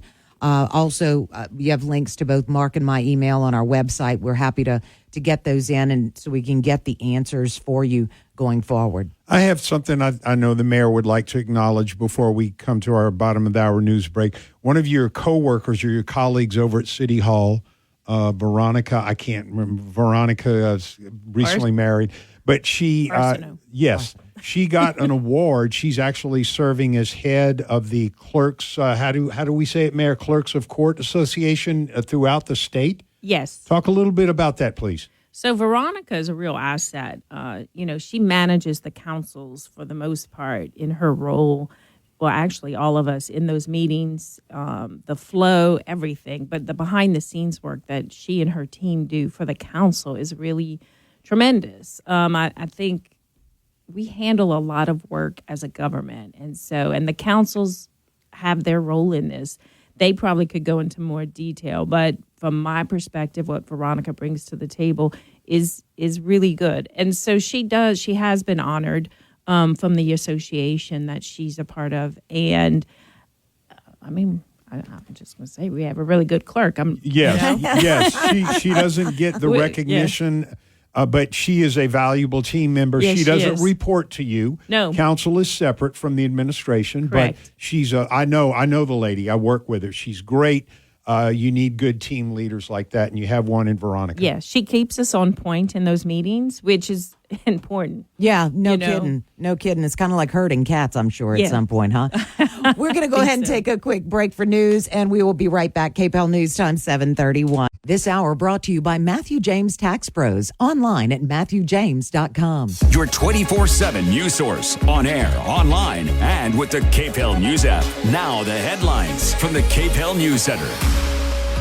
Good morning. I'm Tracy Wertz with a look at news on this Thursday, May 9th. The state has filed a notice of appeal, and voting rights advocates have filed a stay in reference to the ruling of a 3-judge panel that essentially tossed out the congressional map approved by the governor and legislature in January. Attorney General Liz Murrill and Governor Jeff Landry want the most recent map to remain in effect for the fall elections, arguing that Secretary of State Nancy Landry needs the information no later than May 15th. The judges have ordered the state and the plaintiffs to submit proposals by May 17th in advance of a hearing on May 30th. If the legislature doesn't adopt a new map by June 3rd, the judges say they will draw one. The Lafayette Parish School Board Wednesday night voted to support a state lawsuit challenging new Title IX rules that the Biden administration says would, in part, prohibit discrimination as it relates to gender identity. The board, though, decided not to sign on as a plaintiff because they say it's too late to do so. 18 parishes in the state have joined as plaintiffs, including 3 in Acadiana. The Senate last night opted to push a vote on the Senate version of the Education Savings Account bill until next week, but not before amending the measure. Senator Katrina Jackson Andrews introduced the amendment that would require students using an ESA to take end-of-course tests to evaluate their progress in the interest of accountability. The House version of the bill, authored by Karen Crow Representative Julie Emerson, is lingering in the Senate Education Committee. Some lawmakers are still skeptical about holding a constitutional convention despite an amendment to New Iberia Representative Bo Boyer's bill that would delay the start date until August 1st. Members have also expressed frustration over what they believe is a lack of transparency and questioning the public's ability to give their input. Boyer says the job needs to get done before the November election, so the legislature has the financial latitude to address a projected $500 million shortfall next year. He also reiterated that public comment and testimony would be welcome during committee meetings leading up to the convention. A judge has sentenced an 11-year-old Iberia Parish girl to 7 years in juvenile detention, with 3.5 of them suspended in connection with the murder of Cameron Bedsole last November. She was originally charged with murder. Those charges were dropped, and she pleaded guilty to obstruction of justice in April. The bicyclist who was hit when he tried to cross Evangeline Thruway in Lafayette has died. 64-year-old Paul Camp of St. Martinville succumbed to the injuries from the April 24th crash that closed a portion of the Thruway. The driver of the vehicle wasn't injured or cited. That's a look at your news. I'm Tracy Wertz. The Cajun Heartland State Fair is coming May 23rd through June 2nd. This year, the fair celebrates its 36th anniversary, and you can celebrate with early bird savings. Get the News Talk 96.5 KPEL Advanced Mega Pack before the start of the fair and save. The News Talk 96.5 KPEL Advanced Mega Pack includes 4 ride wristbands and 4 fair admission vouchers for only $100. And you can redeem them on any day of the fair you choose. Save now when you score the News Talk 96.5 KPEL Advanced Mega Pack. Only $100. And hurry because there's a limited quantity of the Advanced Mega Packs. Get yours today. You can buy the News Talk 96.5 KPEL Advanced Mega Pack at the Cajun Dome box office or online at CajunDome.com. LUS presents the 36th Annual Cajun Heartland State Fair, May 23rd to June 2nd. At the Cajun Dome, experience the wild rides on the Gold Star Midway or free family entertainment like Scott's World of Magic. Learn more at KPEL965.com and click on the Cajun Dome link. Brought to you by News Talk 96.5 KPEL, where Acadiana comes to talk. Mother's Day is Sunday, and in the interest of keeping the peace, I will make sure that I remind you so that you can go get mom or your wife a great gift. And go to Neighbors Pharmacy. Yes, Neighbors Pharmacy. They have a fantastic gift selection. If you don't know what to buy, just ask them. They'll make some great recommendations. Devotional, motivational, organizer books. They have religious gift items, sweet grace gift items. Those are always a winner. And even stuff for the kids. They've got a children's crawfish collection of clothing items. It is that season.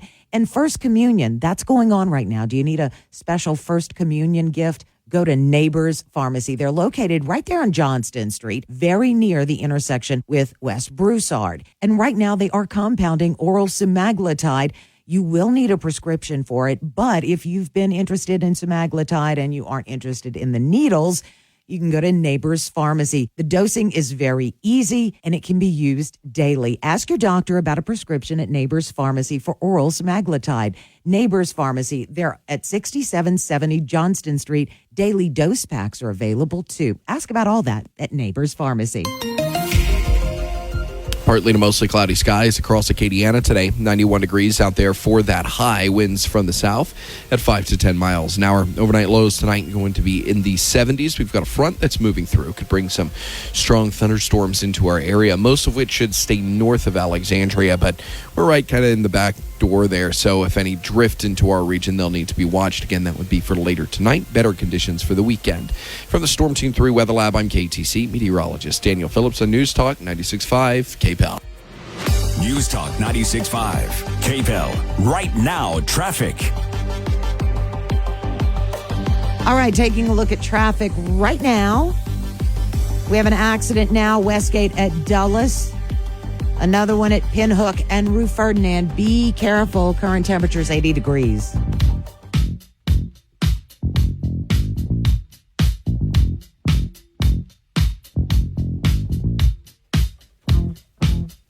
Good morning and welcome back into Acadiana's Morning News. It is 7:40. Tracy Wirtz, Mark Pope, and Lafayette Live. Joining us this morning is Lafayette Mayor President Monique Blanco-Boulay and her Chief Financial Officer, Karen Fontenot, who said, I want to talk as little as possible. So we're working on it, Karen. We're working on it. But we do have to talk about money because it's a sticking point for a lot of folks. You know, sometimes people think, oh, the government has all the money they need, and that's just not the case. Let's very briefly talk about ARPA dollars. Now, for those folks who don't know, and you'll have to help me, I'm trying to dumb it down for people.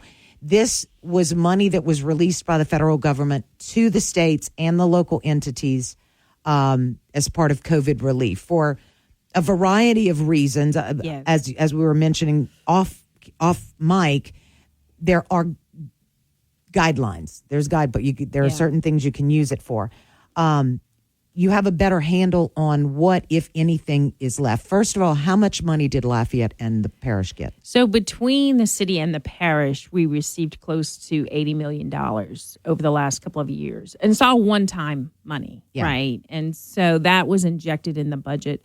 And as the deadlines, there were pretty strict deadlines put in place, started to get close. And the previous administration saw this, and they were starting to make adjustments. There was a large number of projects that were put on that list, and many of them could not meet the deadline. And so that's where, we had to come in and see what we could do to make sure we kept what could be kept on track, and then make adjustments so then we didn't lose that one-time money. Right. And that's also been a big part of our budget process is understanding, once a project gets started, you don't want to stop it. But we had to make a call to meet those deadlines, to meet the funding requirements, and then make the adjustments going forward. And I think that's, we're still working with the council on exactly what those final numbers look like. But I think, Karen has made some financial adjustments within our own processes that will help us be able to salvage all of the money and not lose it. Real quick, ARPA, people forget the abbreviations, American Rescue Plan Act. As Tracy said, one-time money coming from the federal government to local government, state government, so on. So just wanted to put that definition on the term ARPA. Do you, and I might be, if I'm, I don't want to, I'm not trying to second guess you, not second guess. I don't want to catch you off guard. My brain's not working. I told you I was a morning person. I might have lied. Anyway, do you know of any of those projects that are ongoing that may have been funded by ARPA?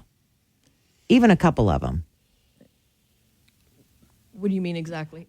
Well, what money? Where did some of the money get spent already? Oh goodness, we have. See, I told you. We have a whole list, and I'm drawing a blank here. Okay. There's some going out for fire protection. Okay. Fire hydrants. I think we did a big radio upgrade for the fire department with their communication system. On the city side, we did significant drainage improvements downtown. Okay. There were substantial drainage improvements done downtown. And I was just trying to give well as people citywide. an idea of, I'm sorry that, I know I caught you off guard and I apologize for that. But, and let me tell you, folks listening, it is a comprehensive list that is long. So I did not expect you to have the whole list. We were going through it the other night. There's a lion's share of the money for the downtown area. Okay. In projects. Okay. And so we were talking to the councilman the other night about that. And again, not bad projects. Right. Right. Not bad projects. Just needing to follow the requirements, to make sure we get. So you don't lose the money. I mean, essentially, because Correct. it's a use it or lose it situation. Yeah. Okay, so speaking of ARPA is addressed in this annual audit that's constitutionally required of local governments. Lafayette Consolidated Government recently got its annual audit from the CPA firm Calder, Slavin and Company, where Karen Fontenot used to work. And so Mayor, what is recurring? There were issues that were cited in the 2022-2023 financial audit. That's the fiscal year. And so with this current audit, I know you've not done an analysis. You can't tell me that, 38% of the problems cited in last year's audit are still with us. But can you give us a general overview? I'm sure you've pored over that current audit. Are there still issues from the last audit that have carried over into this current audit? So in this current audit, then the previous audit, we had 29 findings. This one, we had 18.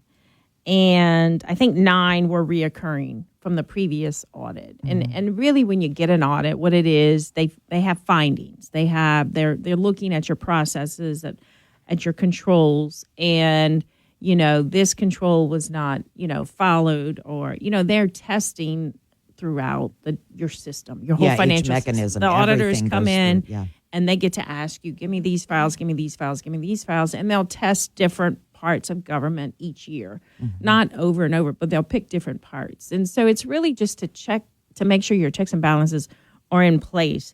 And so we had 9 findings that are reoccurring from the previous fiscal year, and 11 previous findings cleared.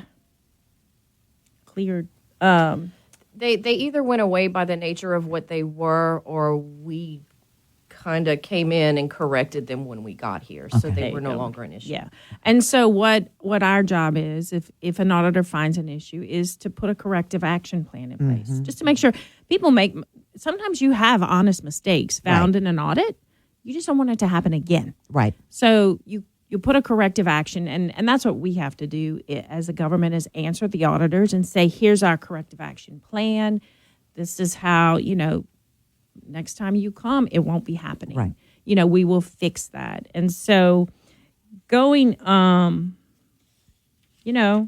think going forward, I know Karen Fontenot. I don't expect to have very many audit findings. Yeah.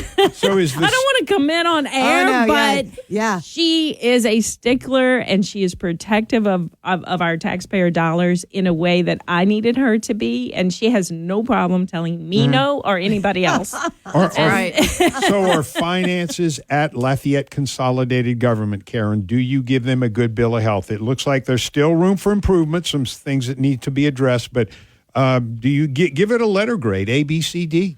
I mean, the government itself is very financially stable, assuming that the dollars are spent responsibly, like they should be, and in accordance with what the voters intended. The city general fund is very healthy. We're well above our minimum funding balances. So is the parish for the first time in many years. So the parish general fund is actually very financially healthy.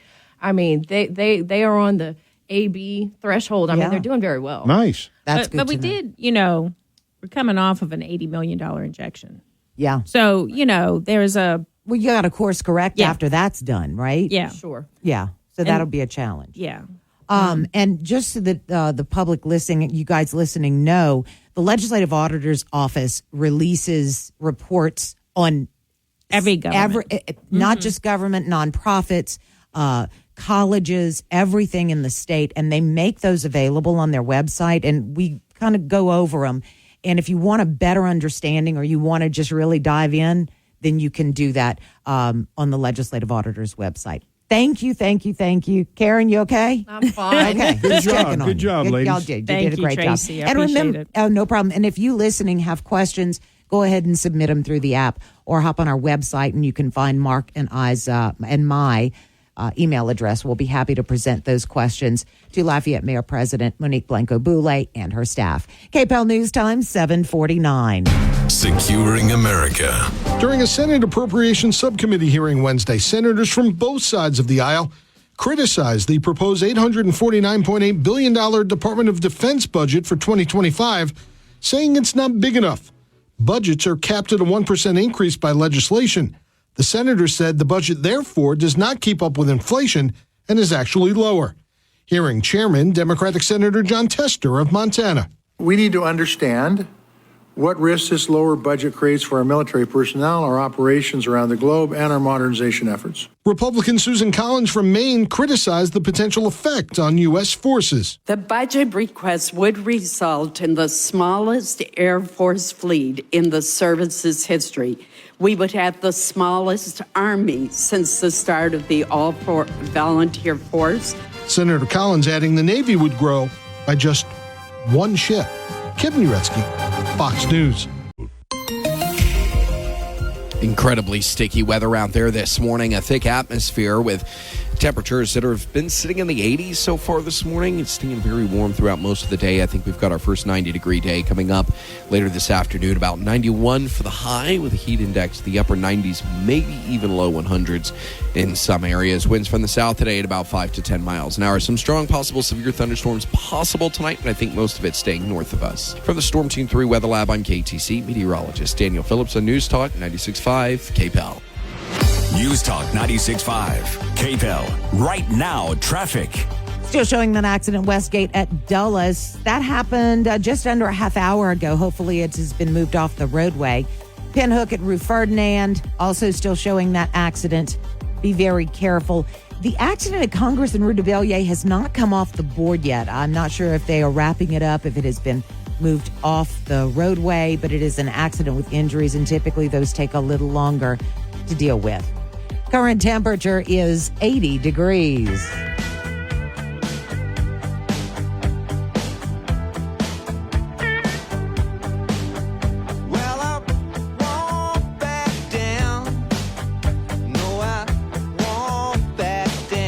KPEL News Time is 7:54 on this Thursday morning. Coming up in the 8 o'clock hour, it's our law enforcement segment where mostly sheriff's departments from around Acadiana come in and let us know what's happening in their particular areas, because no man is an island. What happens in Lafayette Parish can affect what happens in St. Landry, Vermilion, and our neighboring parishes. And what we have discovered through this process is how well our law enforcement agencies work together.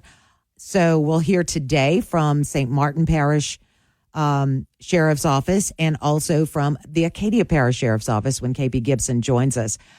Congratulations, huge congratulations to the graduates of 2024.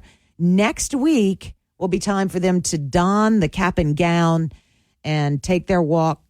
High schoolers to accept their diplomas. High school graduations actually start on Wednesday with the Early College Academy.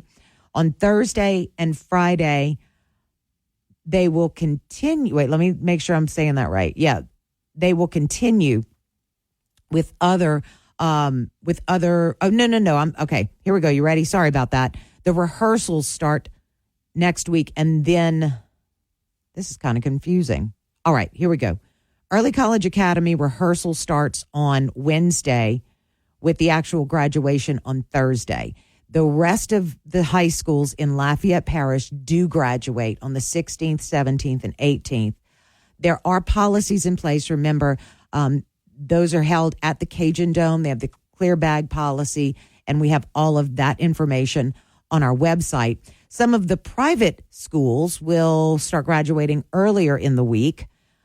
specifically Turlings and St. Thomas More. And then our colleges graduate. Congratulations. I know the UL graduates are going to be so excited. Their graduation is actually tomorrow. So congratulations to all the graduates, whether it's high school or college. I know that this marks the end of what may feel like a very long road for you. And good luck in your next steps in life, but relish in this while you can and celebrate your accomplishment. KPEL News Time is 7:57. It is 80 degrees. Be careful on the roadways. A few accidents this morning as you travel around. We've got to look at national news and local news on the way. This Fox Business Report is brought to you by Walter Campbell and Deborah Pierce of Keller Williams Realty. For all of your commercial property needs, reach out to Walter and Deborah today. I'm Liz Clayman, and this is the Fox Business Report. There's been a settlement involving Hyundai's finance unit. The American financing arm for Hyundai and Kia agreeing to pay nearly $335,000 to settle charges it illegally repossessed vehicles belonging to military service members between 2015 and 2023, the Justice Department alleging Hyundai Capital America violated the Service Members Civil Relief Act when it, without court permission as legally required, repossessed 26 vehicles whose owners had begun paying off their loans prior to active duty. Without admitting wrongdoing, Hyundai Capital America will pay $10,000 plus lost vehicle equity to each of these service members and repair their credit, and another $75,000 to the U.S. Treasury. That's your Fox Business Report. I'm Lillian Wu, invested in you. Hey, it's Jesse Kelly. Are you still on the fence about owning gold? It's time to pull the trigger with the Oxford Gold Group and buy gold and silver. Nobody can predict the future, but we can't put our head in the sand either. The Oxford Gold Group are the pros. They make owning gold and silver simple and easy to understand. Call Oxford Gold Group right now, and you may qualify for up to $10,000 in free precious metals. Call 833-995-GOLD. That's 833-995-GOLD. Yo. News Talk 96.5 KPEL, Breaux Bridge, Lafayette. Broadcasting from the Matthew James Tax Pro studio. Online at MatthewJames.com. President Biden's warning on weapons. I'm Chris Foster, Fox News. He says shipments of large bombs to Israel will stop if a large-scale military operation is launched in a city where more than 1 million Palestinians are taking shelter. President Biden is withholding certain offensive weapons so that Israel cannot use them to stage a ground assault on the city of Rafah in southern Gaza. The president telling CNN civilians have been killed in Gaza as a consequence of those bombs and other ways in which they go after population centers. The Biden administration has been pressuring Israel not to move into Rafah. The president says the U.S. will continue to supply Israel with defensive weapons.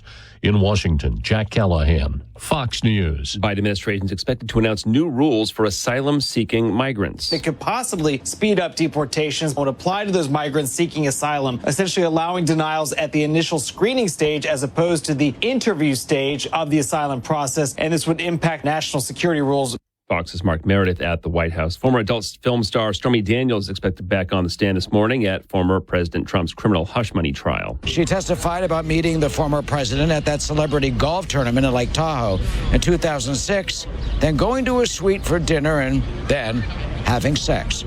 Prosecutors calling her to prove that Trump had a motive a decade later in 2016 to silence her when he ran for president. The DA's case rests on that allegation that Trump paid her off through Michael Cohen to hide her story, so voters would not find out about that alleged dalliance that the former president denies. The defense is trying to undermine Stormy's credibility and cast her as an extortionist who once, remember, denied the affair. That's Fox's Eric Shawn outside the courthouse in New York City. Weekly jobless claims have jumped to 231,000. That's the highest figure since August. America's listening to Fox News.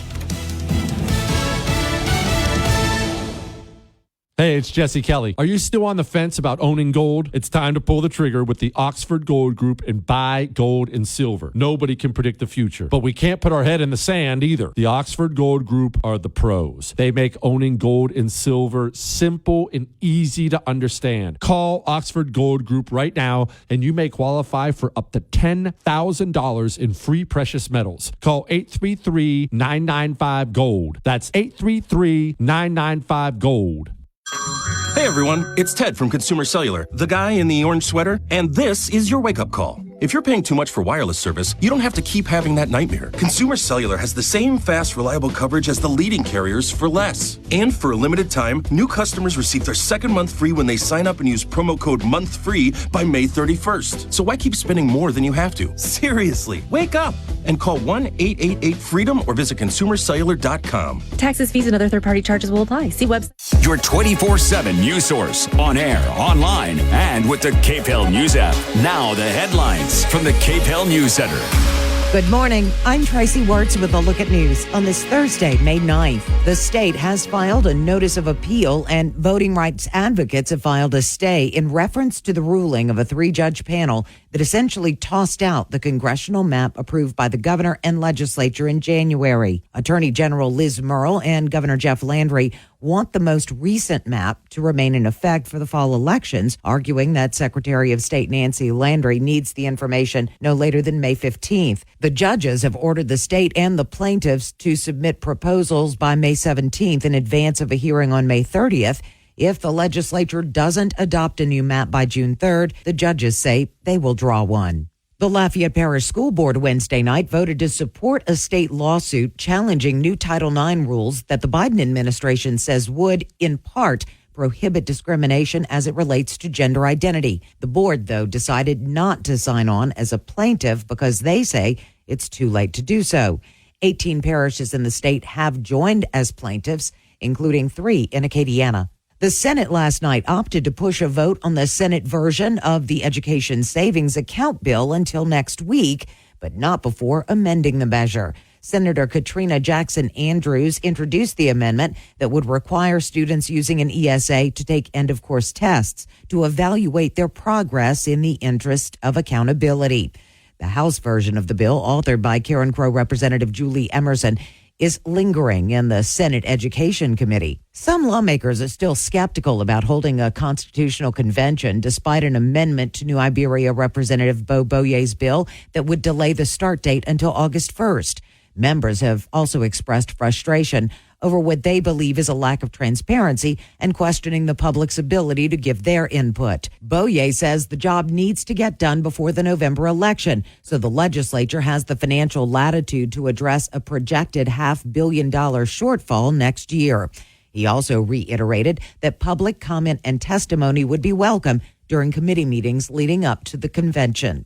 A judge has sentenced an 11-year-old Iberia Parish girl to 7 years in juvenile detention, with 3.5 of them suspended in connection with the murder of Cameron Bedsole last November. She was originally charged with murder. Those charges were dropped, and she pleaded guilty to obstruction of justice in April. The bicyclist who was hit when he tried to cross Evangeline Thruway in Lafayette has died. 64-year-old Paul Camp of St. Martinville succumbed to the injuries from the April 24th crash that closed a portion of the Thruway. The driver of the vehicle wasn't injured or cited. That's a look at your news. I'm Tracy Wertz. The Rustic Renegade is your one-stop shop in Lafayette for firearms, concealment furniture, men's grooming products, and our locally roasted coffee. Partly to mostly cloudy skies across Acadiana today. 91 degrees out there for that high. Winds from the south at 5 to 10 miles an hour. Overnight lows tonight going to be in the 70s. We've got a front that's moving through. Could bring some strong thunderstorms into our area, most of which should stay north of Alexandria, but we're right kind of in the back door there. So if any drift into our region, they'll need to be watched. Again, that would be for later tonight. Better conditions for the weekend. From the Storm Team 3 Weather Lab, I'm KTC meteorologist Daniel Phillips on News Talk 96.5 KPEL. News Talk 96.5 KPEL. Right now, traffic. All right, we have an accident, the 600 block of Southeast Evangeline Thruway. Let me see if the good old map will tell me where exactly that is. That is just north of I-10, so be careful in that area. Again, that's northeast Evangeline Thruway. Current temperature is 80 degrees.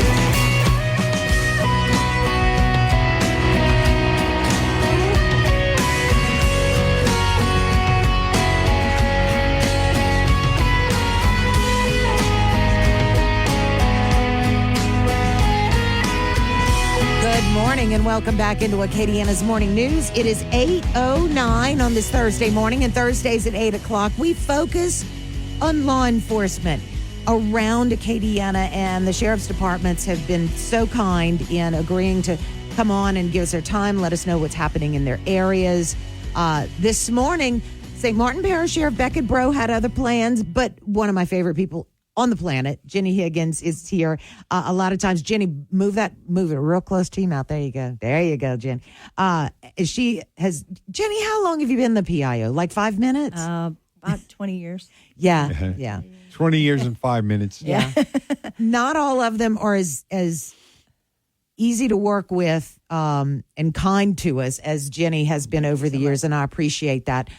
Jenny, I want to talk first about St. Martin Parish, because you talked about, we're going to tell them about a boating class next week that's so important. But St. Martin Parish focuses on this because so much of the area you cover is water, because we talk about the basin. Right. We have the basin, and we have Lower St. Martin. Mm-hmm. So there's a lot of things a lot of boaters down in that area as well. So it's something that, one of our academy instructors said, I think this is important for our community. So he looked into it, and I went through everything to be able to put this class on, and it's through the Wildlife and Fisheries website where you'll register. But it's a wonderful class, and it's honestly something that you have to have if you're going to be operating a boat that has any type of motor or personal watercraft. So really, you have to have a class? You do, and it's if you're powered a motor that's in excess of 10 horsepower. No kidding, I did not know that. And so it's for anybody that's born after 1/1 of 1984. Okay. And the class is free. So it's a win-win situation for both the boater and for the community, because, not only do we want the boater to be safe, but we want them to be safe when they're out there. People sometimes don't understand, we had a drowning at Easter. And we hate that. We hate to see that. And people really underestimate the currents sometimes, or what is going on in the water. I mean, we have cypress stumps. We have all of these things that are out in the basin, and depending on the water level, it can create a hazard sometimes. Right. So, this class really does prepare you for just about anything. And it's free. And we're going to be offering lunch for those that do attend the class. When is it? It's going to be a Saturday, May 18th, and it's from 8 to 5. And it's at our training academy, which is at 1815 Terrace. But if you look on our Facebook page, the information is on there of how you register. And again, if they have any questions, they're welcome to call and ask us. Do you have to be a resident of St. Martin Parish? You don't. We encourage our residents because it's, we're putting this on for our residents, but you don't have to. Yeah, because a lot of people go, and I remember Jim Davidson, God rest his soul, love to fish in the basin. Yes. We've been in the basin and we have several so many times. people that come from other parishes too, so we certainly don't mind that they attend the class. Look, you mentioned water. Tracy said water, and there is loads of water in St. Martin Parish. There's also a portion of St. Martin Parish that is, quote, non-contiguous. Correct. So tell us about that. So isn't that around the basin area, Chefly Basin it's area? Lower St. Martin. Lower St. Martin. Lower St. Martin. Yeah, so we have two parishes over as part of our parish, which is Stevensville and Bell River.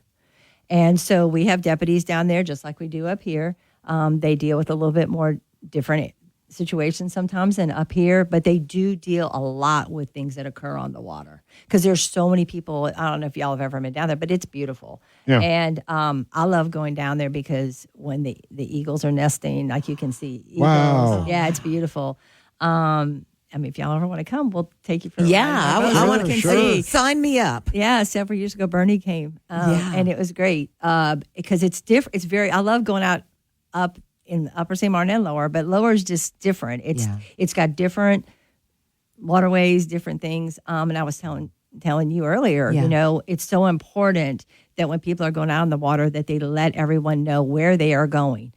It's great. A lot of people like to go out solo because it's quiet, it's relaxing, but it's so important that you give wherever you're going or the vicinity you're going to be in to someone so that if you don't come back, we can go try to find you. Right. Are there roads that get you to that, quote, non-contiguous area? And it's contiguous with what, Iberia Parish? It's St. Mary. St. Mary. And there's also it also on the other side, like, because you know where Pierre Part is? So it borders, that parish as well. So, but you just go down 90. Okay. And then in St. Mary, you drop down and then get on highway, I think it's Highway 70, and you're in Stevensville. That's home. That's around the home area. It's very Must be close like to Morgan Terrebonne, City. huh? No, Wow. it's St. Mary. It is St. Mary. Okay. St. Mary borders us, and they assist us sometimes when we have things too. So Funny how that works. But yeah, It is, it's very crazy. interesting. Yeah. Very interesting. And there's not like there's a main street. It's not like that. It literally is the highway. And I love the little school down there. Stevensville Elementary School is one of our favorite little schools. Yeah. And we do, things down there as well. We always put on an elderly event down there too. Yeah. Every summer for the folks down there. And they have a boat launch. So, and they do, matter of fact, a few weeks ago, our deputies helped with a bass tournament, high school bass tournament. So there's a lot of activity that goes on down there. They have the boat races in St. Mary too. So I mean, there's a lot in that area. That's like the true sportsman's paradise. Correct. Yeah. So there's a lot of ways you can enter the water there, and it literally is water everywhere. Yeah. And talking about the boating class, it's important too because my husband will drive. If we have a boat that's broken right now because that's just the way it goes with boats. But bring on another 1,000. That's what it stands for. But it always amazes me when he's driving the boat. The markers, there are lanes, there are all of those things. And I said, well, why don't you just go there? He said, I can't because. Right. So if you don't know, correct. Those are like traffic signals. Correct. And then another benefit of the class is we can let them know. We also have our Marine Patrol deputies who both in upper and lower, they go out and they patrol, but they also go and do camp checks. And they leave a night card on the people's camp to let them know, hey, and we've gotten some really positive feedback on that because now people have Ring cameras, so they see them going to check on them, and they really do appreciate it because they can see if something's amiss. They also always assist when we have searches or, unfortunately, if there's a suspected drowning, things like that. I mean, they're wonderful. Last week they helped with the kids in St. Bernard. They have an annual canoe race that they do every year at the end of the school year, and they escort them. So, they operate in a lot of different capacities. So, wait, rewind. Did you say the Water Patrol Division? Yeah, Marine Patrol Division. Well, how many? What is that? 3, 4, 5, 6, 7 boats? How many We have deputies? different boats to suit different areas of the water. Okay. Because in some places it's very shallow, so you need a specific kind of boat Flat to be bottom. to navigate. Down in Lower St. Martin, I was explaining to Tracy earlier, sometimes we have rescues where it involves a lot of debris from underwater debris as well as, just stuff that falls in the vines, water. things like that. Correct. So, you need a specific kind of boat for that as well. Wow. So we have different boats for there. We have cadaver boats, things that because you need a certain boat to be able to go and search. That's large enough for enough people to fit on, but also designed where it's close to the water and things like that. Sure. So, I mean, we have different things for different situations. So the boat class, tell us again, and do we need to register? Yes, you have to register, and it's free. It's Saturday, May 18th from 8 to 5, and you can just go on www.louisianaoutdoors.com, and then from there, you just follow the prompts. And again, if anybody has any problems, they're welcome to call us at 337-394-3071, and they can ask, tell them that they're calling about the safe boating class and to speak to someone at the training academy. Do they need to bring their boat? Right. No. Okay. This is just a classroom. What about their life vest? That is covered in there as well, and this is classroom. Because you won't be on the they won't be on the water. That's right. So it's a classroom instruction. Okay, Yeah. sounds good. Yeah. We're going to take a quick break. We have a lot more to talk about out of St. Martin Parish. St. Martin Parish Sheriff's. What is your rank, Jenny? I'm a major. A major. Yeah. See, I should have known that. Major Jenny Higgins, KPEL News Time 8:18.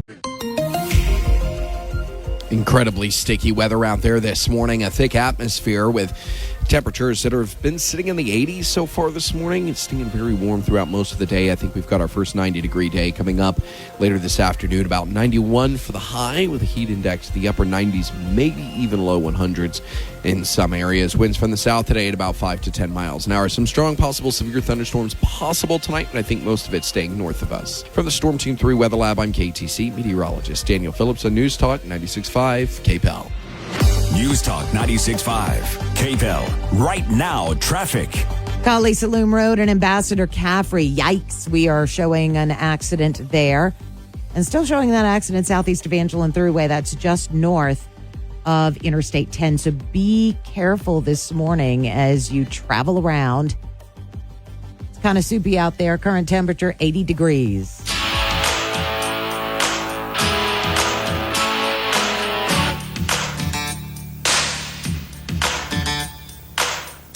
Little ditty. KPEL News Time is 8:21 on this Thursday morning. I walked in this morning and for some reason thought it was Wednesday, and I had to celebrate when I realized that it was Thursday.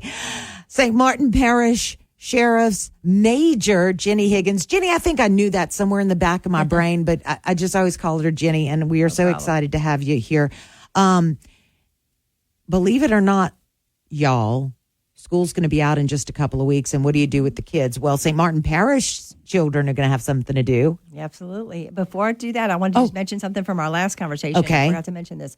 If anybody has a camp in the basin that's in our parish, they can come in and they can register it, and then we go out and we GPS it. That way, if they have any kind of medical emergency or problem while they're out there, all they have to do is we can look that up, and then our guys can go straight there. In addition to that, there's actually signage that we put up several years ago that is kind of like street signs, so that if someone does get lost in the basin, all they have to do is look at that coordinate, and they're, if y'all come ride with us, I can show you the signs. It's really cool. And that way, if somebody does get turned around or they run out of gas, they can find it very easily. Wow. Ingenious. How long have you had that service? We've had that for several years, and we've maintained it. Okay. So it's great. If you're new to the basin or a camp owner or never did that, then this is your opportunity to. It's just about safety. Absolutely. It's about safety. And peace of mind. Correct. Yeah. So our summer is coming very quickly. So we're excited because this is our third year we're doing this, and we do a little mini summer camp for the kids. Okay. And it's for kids ages 8 to 10. It's free. Their snacks and meals are provided on each day. And it literally is just chock full every day, the 2 days of things. We are exhausted. We're over because they keep us hopping. But it's a lot of fun, and it's going to be at the Cecilia Civic Center this year. And if they want to register, they can go on our Facebook page. The information is on there of who they need to contact, or if they have any questions. And, sometimes people say, well, my child's 11 or my child's 6 or 7, but it's really designed for that age level because the little ones get really tired. Yeah. So there's no way they could keep up. They need a nap. Right. I need a nap. Yeah. I get it. Those 8 and 10-year-olds, though, they're full rolling. of energy. Yeah. And then for the older kids, they wouldn't, we try to keep it that age level because it's easy to kind of keep their attention, and there's certain things that we do. And it's not that, and down the road, we're hope to grow where we can have older kids and do those type of things. But it is designed for the 8 to 10-year-olds. What are the dates? The 8th, it's June 12th to 14th. Okay. And we have drop off between 7 and 8. So if mom has to work or dad has to work, or we see a lot of grandparents, they can come early, and then the actual camp starts at 8:00 and it runs until 4:30, and then we have pickup from 4:30 to 5:30. Oh, that's good. And they literally don't even have to get out of the car. They pull up, they sign their child in. We have people, waiting outside for them. And then we partner with a lot of different fun things, both on an educational level, but also on a fun level. Oh, that sounds great. Yeah. And we've got all this information, the boats, the child, the summer camp for 8 to 10-year-olds on the web, on your Facebook page. I'll get it right, on your Facebook page. And you guys just really are doing a whole lot of good. And we forget how big geographically St. Martin Parish is in the area that you guys have to cover. Right. Absolutely. Jenny, thank you so very much for coming in this morning. Tell the sheriff that we missed him. I sure will. And he was sad he couldn't come. Yeah, but I know he's busy and he's been moving and shaking. Yes, and just remember that if you're on the Basin Bridge, a portion of that is St. Martin Parish. St. Martin. Before it turns. Oh, final thing. Excuse my ignorance. Where the parish seat in St. Martin Parish is Brobridge or St. Martinville? St. Martinville. Okay. St. Martin. But the sheriff's office is in Brobridge, or we have the main office in St. Martinville, and then we have our new law enforcement center that's in between actually Brobridge and Parks. I've been to that, and it is beautiful. Yeah, that's right. You came last year. Yeah, it is really, really nice. It is 8:26. Our law enforcement segment will continue after we take a look at news. We're headed over to Acadia Parish to talk to Sheriff KP Gibson. Jenny, always a pleasure. Thank you again. I have a rule in my house on Mother's Day. I get to choose what we do, and typically that's just lays around. I don't want to clean, and I don't want to cook. And I'm really lucky because my husband is a great cook, and he loves sales. And right now they've got a big sale going on at Rouse's Markets. You're going to want to listen up. Sanderson Farms boneless, skinless chicken breasts, just $1.99 a pound. You will save $2.50 a pound. Southern grown fresh blueberries are only $1.48 a pint. That's a savings of $3.51. Select classic and signature Duncan Hines cake mixes, just 99 cents. You'll save 50 cents on those. And Rouse's butter is 2 for $6. You know that's a good price if you've gone and tried to buy butter lately. That's a savings of $2.59 when you buy 2. Also, does Mom want something sweet? Cakes, cards, gift cards, and don't forget the flowers. So Rouse's has everything you need for Mother's Day. Fixings for a fantastic meal, a nice card that tells her exactly how much you appreciate her, gift cards, and of course something sweet for your sweet mama, a cake. Rouse's Markets, and happy Mother's Day from Rouse's Markets. 4 locations in Lafayette and 1 in New Iberia. KPEL covers Acadiana with Lowry's Printing and Copying. May is Mental Health Month, and Lafayette Consolidated Government has several ways to improve your mental health. First, bring love into your home by adopting a homeless pet through the Lafayette Animal Shelter and Care Center on Dugas Road. Through May 15th, all adoption fees are waived, and the pets are very well cared for. All vaccinations, spayed, neutered, and more. Kids camps are June 3rd through August 2nd. The main camps are called Kid Cam Camps at 3 locations. Also, smaller summer camps at various Parts, Arts, Recreation, and Culture Recreation Centers. Get all the details at LafayetteLA.gov. Go to Government Directory and find Parts, Arts, Recreation, and Culture. And finally, lots of opportunities to learn tennis, and it will not cost you anything. You can get all the details at AcadianaServes.com. Everybody have a great summer. This is House Call for Health. New guidelines to help kids slash screen time, a framework designed to help parents motivate healthy behavior change for kids and teens and their devices. Studies show 53% of children now have a smartphone by age 11. The widespread device usage prompting the American Academy of Pediatrics to introduce the 5 C's to help parents manage their kids' media use. The first C stands for child. Who is your child, and how does this influence what media they're attracted to? Content. Learn about the content your child is consuming. Calm. All children need to learn strategies for how to manage strong emotions. What are alternatives to using media to calm their brains and bodies down? Crowding out. Swapping media time for other activities your family cares about, such as quality time, more sleep, or time outdoors. And communication. Talk about media usage early and often. For more health news, go to foxnewshealth.com. House Call for Health. I'm Lisa Brady, Fox News. This hour brought to you by Matthew James Tax Pros, online at MatthewJames.com. Your 24/7 news source, on air, online, and with the KPEL News app. Now the headlines from the KPEL News Center. Good morning. I'm Tracy Wirtz with a look at news on this Thursday, May 9th. The state has filed a notice of appeal, and voting rights advocates have filed a stay in reference to the ruling of a 3-judge panel that essentially tossed out the congressional map approved by the governor and legislature in January. Attorney General Liz Murrill and Governor Jeff Landry want the most recent map to remain in effect for the fall elections, arguing that Secretary of State Nancy Landry needs the information no later than May 15th. The judges have ordered the state and the plaintiffs to submit proposals by May 17th in advance of a hearing on May 30th. If the legislature doesn't adopt a new map by June 3rd, the judges say they will draw one. The Lafayette Parish School Board Wednesday night voted to support a state lawsuit challenging new Title IX rules that the Biden administration says would, in part, prohibit discrimination as it relates to gender identity. The board, though, decided not to sign on as a plaintiff because they say it's too late to do so. 18 parishes in the state have joined as plaintiffs, including 3 in Acadiana. The Senate last night opted to push a vote on the Senate version of the Education Savings Account bill until next week, but not before amending the measure. Senator Katrina Jackson Andrews introduced the amendment that would require students using an ESA to take end-of-course tests to evaluate their progress in the interest of accountability. The House version of the bill, authored by Karen Crow Representative Julie Emerson, is lingering in the Senate Education Committee.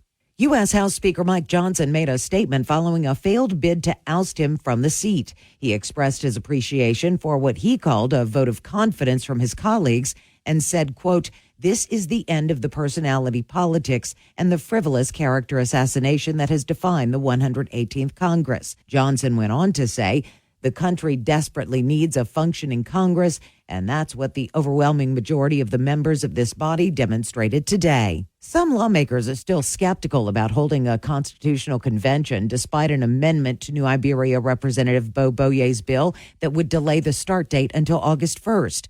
Members have also expressed frustration over what they believe is a lack of transparency and questioning the public's ability to give their input. Boyer says the job needs to get done before the November election, so the legislature has the financial latitude to address a projected $500 million shortfall next year. He also reiterated that public comment and testimony would be welcome during committee meetings leading up to the convention. A judge has sentenced an 11-year-old Iberia Parish girl to 7 years in juvenile detention, with 3.5 of them suspended in connection with the murder of Cameron Bedsole last November. She was originally charged with murder. Those charges were dropped, and she pleaded guilty to obstruction of justice in April. The bicyclist who was hit when he tried to cross Evangeline Thruway in Lafayette has died. 64-year-old Paul Camp of St. Martinville succumbed to the injuries from the April 24th crash that closed a portion of the Thruway. The driver of the vehicle wasn't injured or cited. A Lafayette chef will compete for the title of King of Seafood. Sullivan Zant of Vestal Restaurant was selected to represent the Acadiana area at the 20th annual Louisiana Seafood Cook-Off in Monroe on May 31st. The winner will represent the state at the Great American Seafood Cook-Off in New Orleans in August. LSU football head coach Brian Kelly says they are not interested in buying players after 2 top defensive players committed to other schools. Kelly made the comments to WAFB-TV in Baton Rouge. Demonic Williams and Simeon Barrow ended up getting more lucrative NIL deals at other schools. Kelly says there are very generous NIL opportunities through their collective, but they are interested in developing players for the NFL, like they did with Jaden Daniels, Brian Thomas, and Malik Neighbors, who all went in the first round of the NFL draft this year. That's a look at your news. I'm Tracy Wirtz.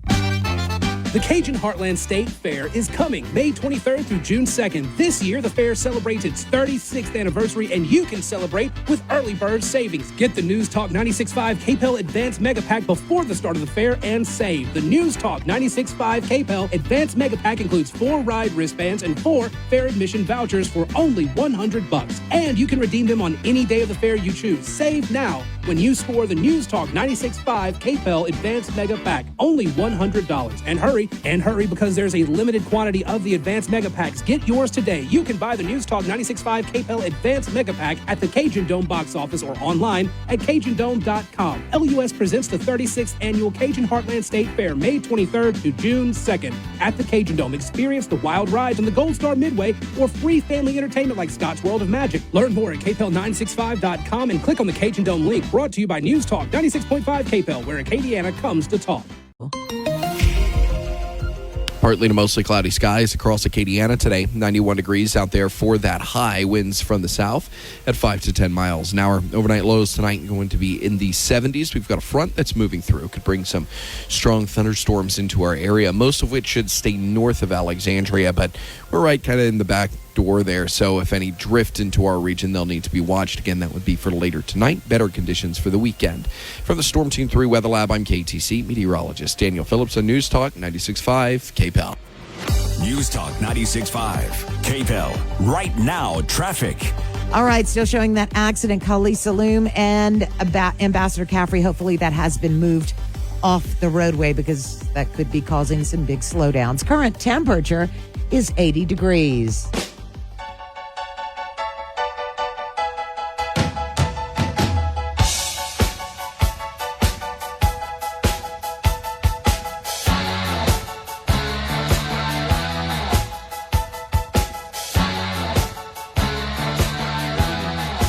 KPEL News Time is 8:39 on this Thursday. It is May the 9th, and on Thursday mornings in the 8 o'clock hour, we invite our sheriff's departments to come in to talk about what's happening in their particular areas. In Lafayette, we have the parish, and we also have Lafayette PD, so thanks so much to them. In today is my friend KP Gibson from Acadia Parish. KP and I have known each other probably longer than we would care to admit, because then we would show our age. KP, we were talking off air, and we've actually published a few of the stories on our website about ATV thefts. As many folks know, most of the parishes outside of Lafayette are very rural. So you have a lot of farmers, you have a lot of different things, and Acadia Parish has that set up as well. But then it presents problems too. Well, no doubt about it. Yeah, we've recently, in the last several months, have experienced a higher volume of theft of four-wheelers, ATVs, things of that nature. And you know, we're working diligently to try to resolve those crimes and also trying to prevent future from occurring by putting more manpower on the road. You know, we have a crime suppression unit that we can move where we need to, and they can focus in those areas. So they're working very hard on that.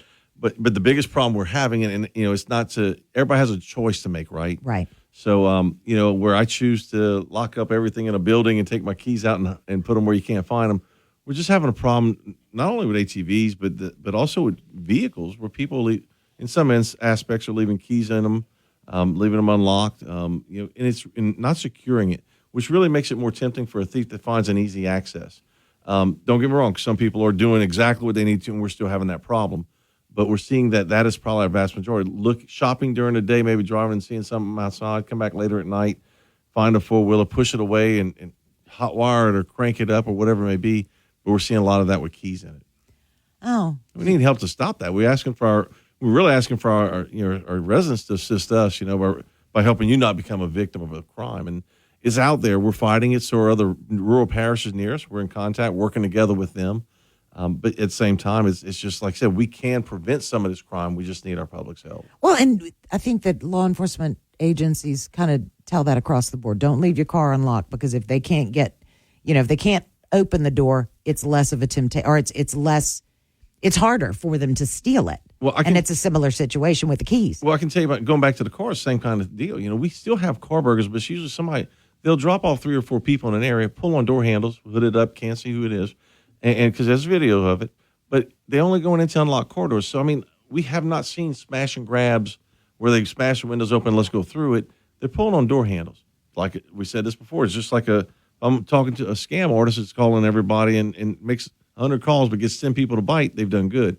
I pull on 100 car door handles and get 10 that open.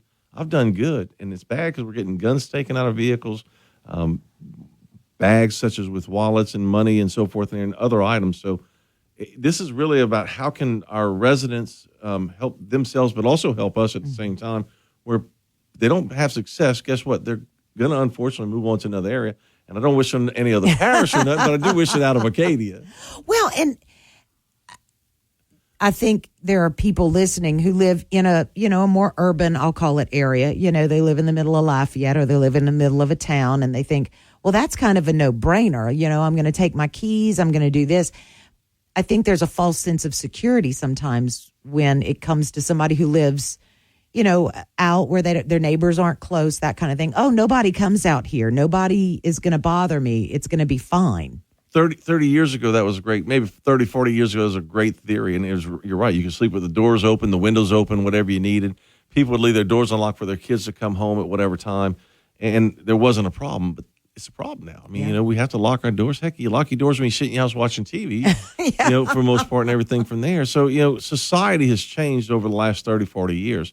And though I think it's your right that you should be able to do those things of leaving keys in or not securing something, those days have passed us. The jails are full. You can't do anything else anymore.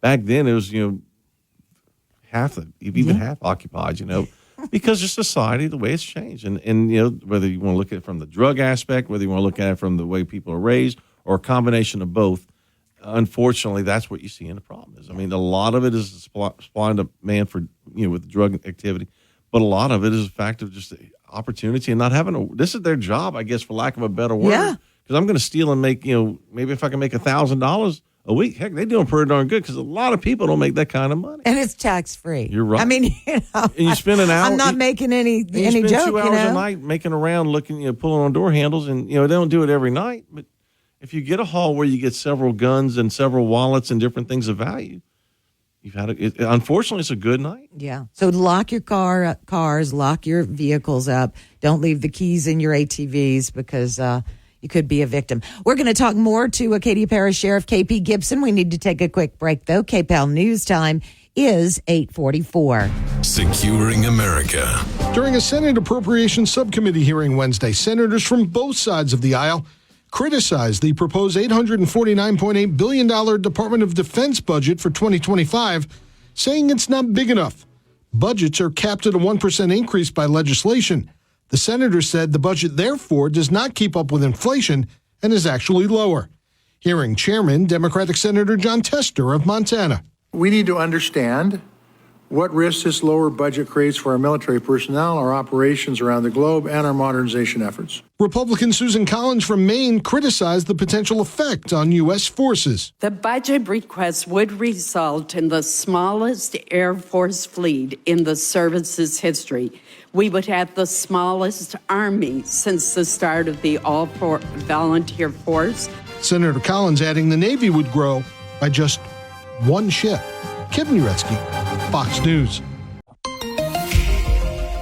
Incredibly sticky weather out there this morning. A thick atmosphere with temperatures that have been sitting in the 80s so far this morning. It's staying very warm throughout most of the day. I think we've got our first 90-degree day coming up later this afternoon. About 91 for the high with a heat index to the upper 90s, maybe even low 100s in some areas. Winds from the south today at about 5 to 10 miles an hour. Some strong possible severe thunderstorms possible tonight, but I think most of it staying north of us. From the Storm Team 3 Weather Lab, I'm KTC meteorologist Daniel Phillips on News Talk 96.5 KPEL.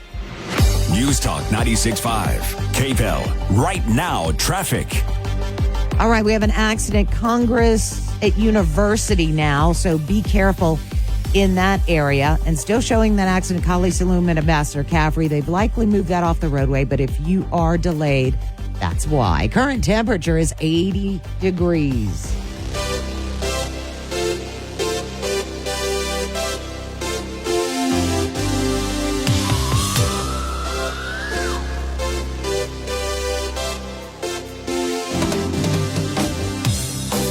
KPEL News Time is 8:49 on this Thursday morning, and Thursday in the 8 o'clock hour is all about law enforcement. And in this half hour is Acadia Parish Sheriff KP Gibson. Did I get all that right? I was saying it really fast. Okay, KP, we were talking off mic, and two things jumped out. Number one is that you echoed an issue that sheriffs, police departments, law enforcement across the board is running into, which is staffing, number of officers filling those positions. And number two is space in the jail. And, Lafayette Parish Sheriff Mark Garber has talked about that. They've had their eye here in Lafayette on jail space and what to do about fixing that problem. What are you seeing in Acadia Parish? Well, we're dealing with overcrowding, obviously, for the last 4 or 5 years at least, maybe even a little more than that. But it's really the abundance has gone higher because we're seeing now that we can bring people in, and we're probably every 2 weeks to 3 weeks we're having to decide if we're shipping people or what we're doing. We've even had to look at bench warrants for people missing court, just basically re-notifying them because we don't have the room to put them in a jail because there's more, serious crimes that we need to keep in there. So it's really it's a juggling act because, you're trying to keep your costs down for your parish government and so forth, which is our police jury, because this costs on them to ship them. We ship them we go up to North Louisiana, and they've been very gracious working with us, but it's still a very costly ticket for our parish. But when you look at hindsight, if you double the size of our jail, we can't staff it. We always say about 2 people in a hole in the jail. We might hire 2 people, then all of a sudden we got 2 openings. And it's just really challenging. We've been very competitive with our pay, brought our pay up very tremendously in the last couple of years, and we're competitive now with local areas. I'm not going to say we can compete with the Lafayette or Lake Charles of the world, but we are competitive for a rural parish. And it's just really hard. You can't just say, hey, I got a body and I'm putting them in there. You have to make sure the person's qualified, because there's a lot of liability within this job, and you have to make sure somebody can do the job and make good decisions. Now, when you talk about, so is that what happens if you are quote unquote overcrowded? Do you reconfigure the jail? Do you just go ahead and send them up to North Louisiana? How does that work? Yeah, it's hard to reconfigure the jail because we have an area that's just female, and then everything else is pretty much general population with some lockdown area. And it's cells within a dorm setting. So, when they come out the cells, there's a dorm setting that they're in where they can move around and, bathroom, showers, and so forth. But to reconfigure it, the only time we've ever had to do that is when we've dealt with juveniles who've been adjudicated to the adult courts, and there's no juvenile facility sent to, which is another problem. Yeah, no kidding. So it's pretty much shipping or don't take anybody in. And everybody has a different concept. My concept is very simple. If somebody's committed a crime, especially a crime of violence or major things such as burglaries and so forth, we're taking them. Yeah. Sheriff, has there been, it seems like maybe I'm creating this in my mind, but it seems like I have heard about discussions within, quote, Acadiana about a regional juvenile detention center. Has that discussion ever happened? Well, I have a meeting this afternoon at 5:30 for that. So no kidding. Wow. So who's going to be in that? They've had representatives of every parish that's involved in it. It's Iberia, St. Martin, Vermilion, Acadia, St. Landry, Evangeline, Jeff Davis, and possibly Allen Parish, if I'm not mistaken. Wow. Wow. That's so it's a regional, and there's some funding that's been put aside from the state from there, and we're hoping that that's something we can tie into. It's needed. We've tried to send juveniles to detention, and the nearest one we had was in Alabama, was 7 hours away. Wow. To only a month later be called, come get them because there's problems within here, and we bring them back. So if you shut down a tier of your jail, I'm still not 100% in compliance. I can keep them out of sight of adult offenders. But they have to be out of hearing too, huh? And it's not 100. There's no way you can do that 100%. So you kind of push it as far as you can, and they're not going to get in there, and they're not going to see each other, but you're going to hear somebody walking down a hallway or something, yeah, crossing in front of there. It's not like they're going to be there talking forever, but you'll hear it. So we've worked a lot with Department of Corrections, with the state, making sure that we're not getting ourselves in a bind. But it's really tough because this facility is really meant and needed for adult offenders only. Well, and I was shocked. If you're listening and you're going, what? Someone explained to me the situation with a juvenile. They have to be completely secluded, not only to not see, but think about that. They can't hear him. So you probably have to shut down a whole section of the jail. Well, and it's hard in our case because the only section other than lockdown that's away from the general population as far as in tiers is a female dorm. And one time we had 5 juveniles who were in there on murder charges adjudicated to the adult courts. We had to ship the whole entire female dorm to another jail to house them there. Wow. Mm-hmm. And it was still cheaper than juvenile detention. The challenges that law enforcement officers face when it comes to jails is ridiculous. We have about a minute left, and the other thing I want to make sure that people understand, and we get your reports, not just from Acadia, but from all of them, and the theme is almost the same from the sheriff's department. You guys may book them into your jail, but it may not be your agency doing it. That's correct. Any felony charges booked within our parish comes from any agency that has enforcement powers within our parish. Probation, parole, state police, city police departments, and so forth. So we house everything that's for felonies, and some misdemeanor aspects, mainly is felonies. We've kind of had to, a lot has changed in the misdemeanor matter where now it's more a lot of summonses rather than going to jail. Wow. The challenges you guys have are just amazing. And we look forward to hearing the result of that meeting tonight because... Me too. Do you think there's a viable solution? Yes, but it's not going to be a solution that's going to be done in quick. Right. You have to look at funding. You have to look at building. Yep. And there's a lot of things that go in there. So I think it's a good start, but I think we're still a couple years away from it being a reality. Yep. Thank you so much to Sheriff KP Gibson from Acadia Parish and Jenny Higgins, who visited earlier from St. Martin Parish. KP, have a great day and good luck at that meeting. Yep. Keep up the good work, Sheriff. Thank y'all. Appreciate it. 8:56. Have a great day and God bless. The Fox Business Report is brought to you by Gulf Coast Bank, your local community bank. Whether your financial needs are for an individual, a business, or for the whole family, Gulf Coast Bank has the knowledge and products to serve you best. With 9 convenient locations throughout Acadiana, you're never far from a friendly Gulf Coast Bank associate. I'm Neil Cavuto, and this is the Fox Business Report. Jobless claims are up sharply, according to the latest numbers out from the Labor Department.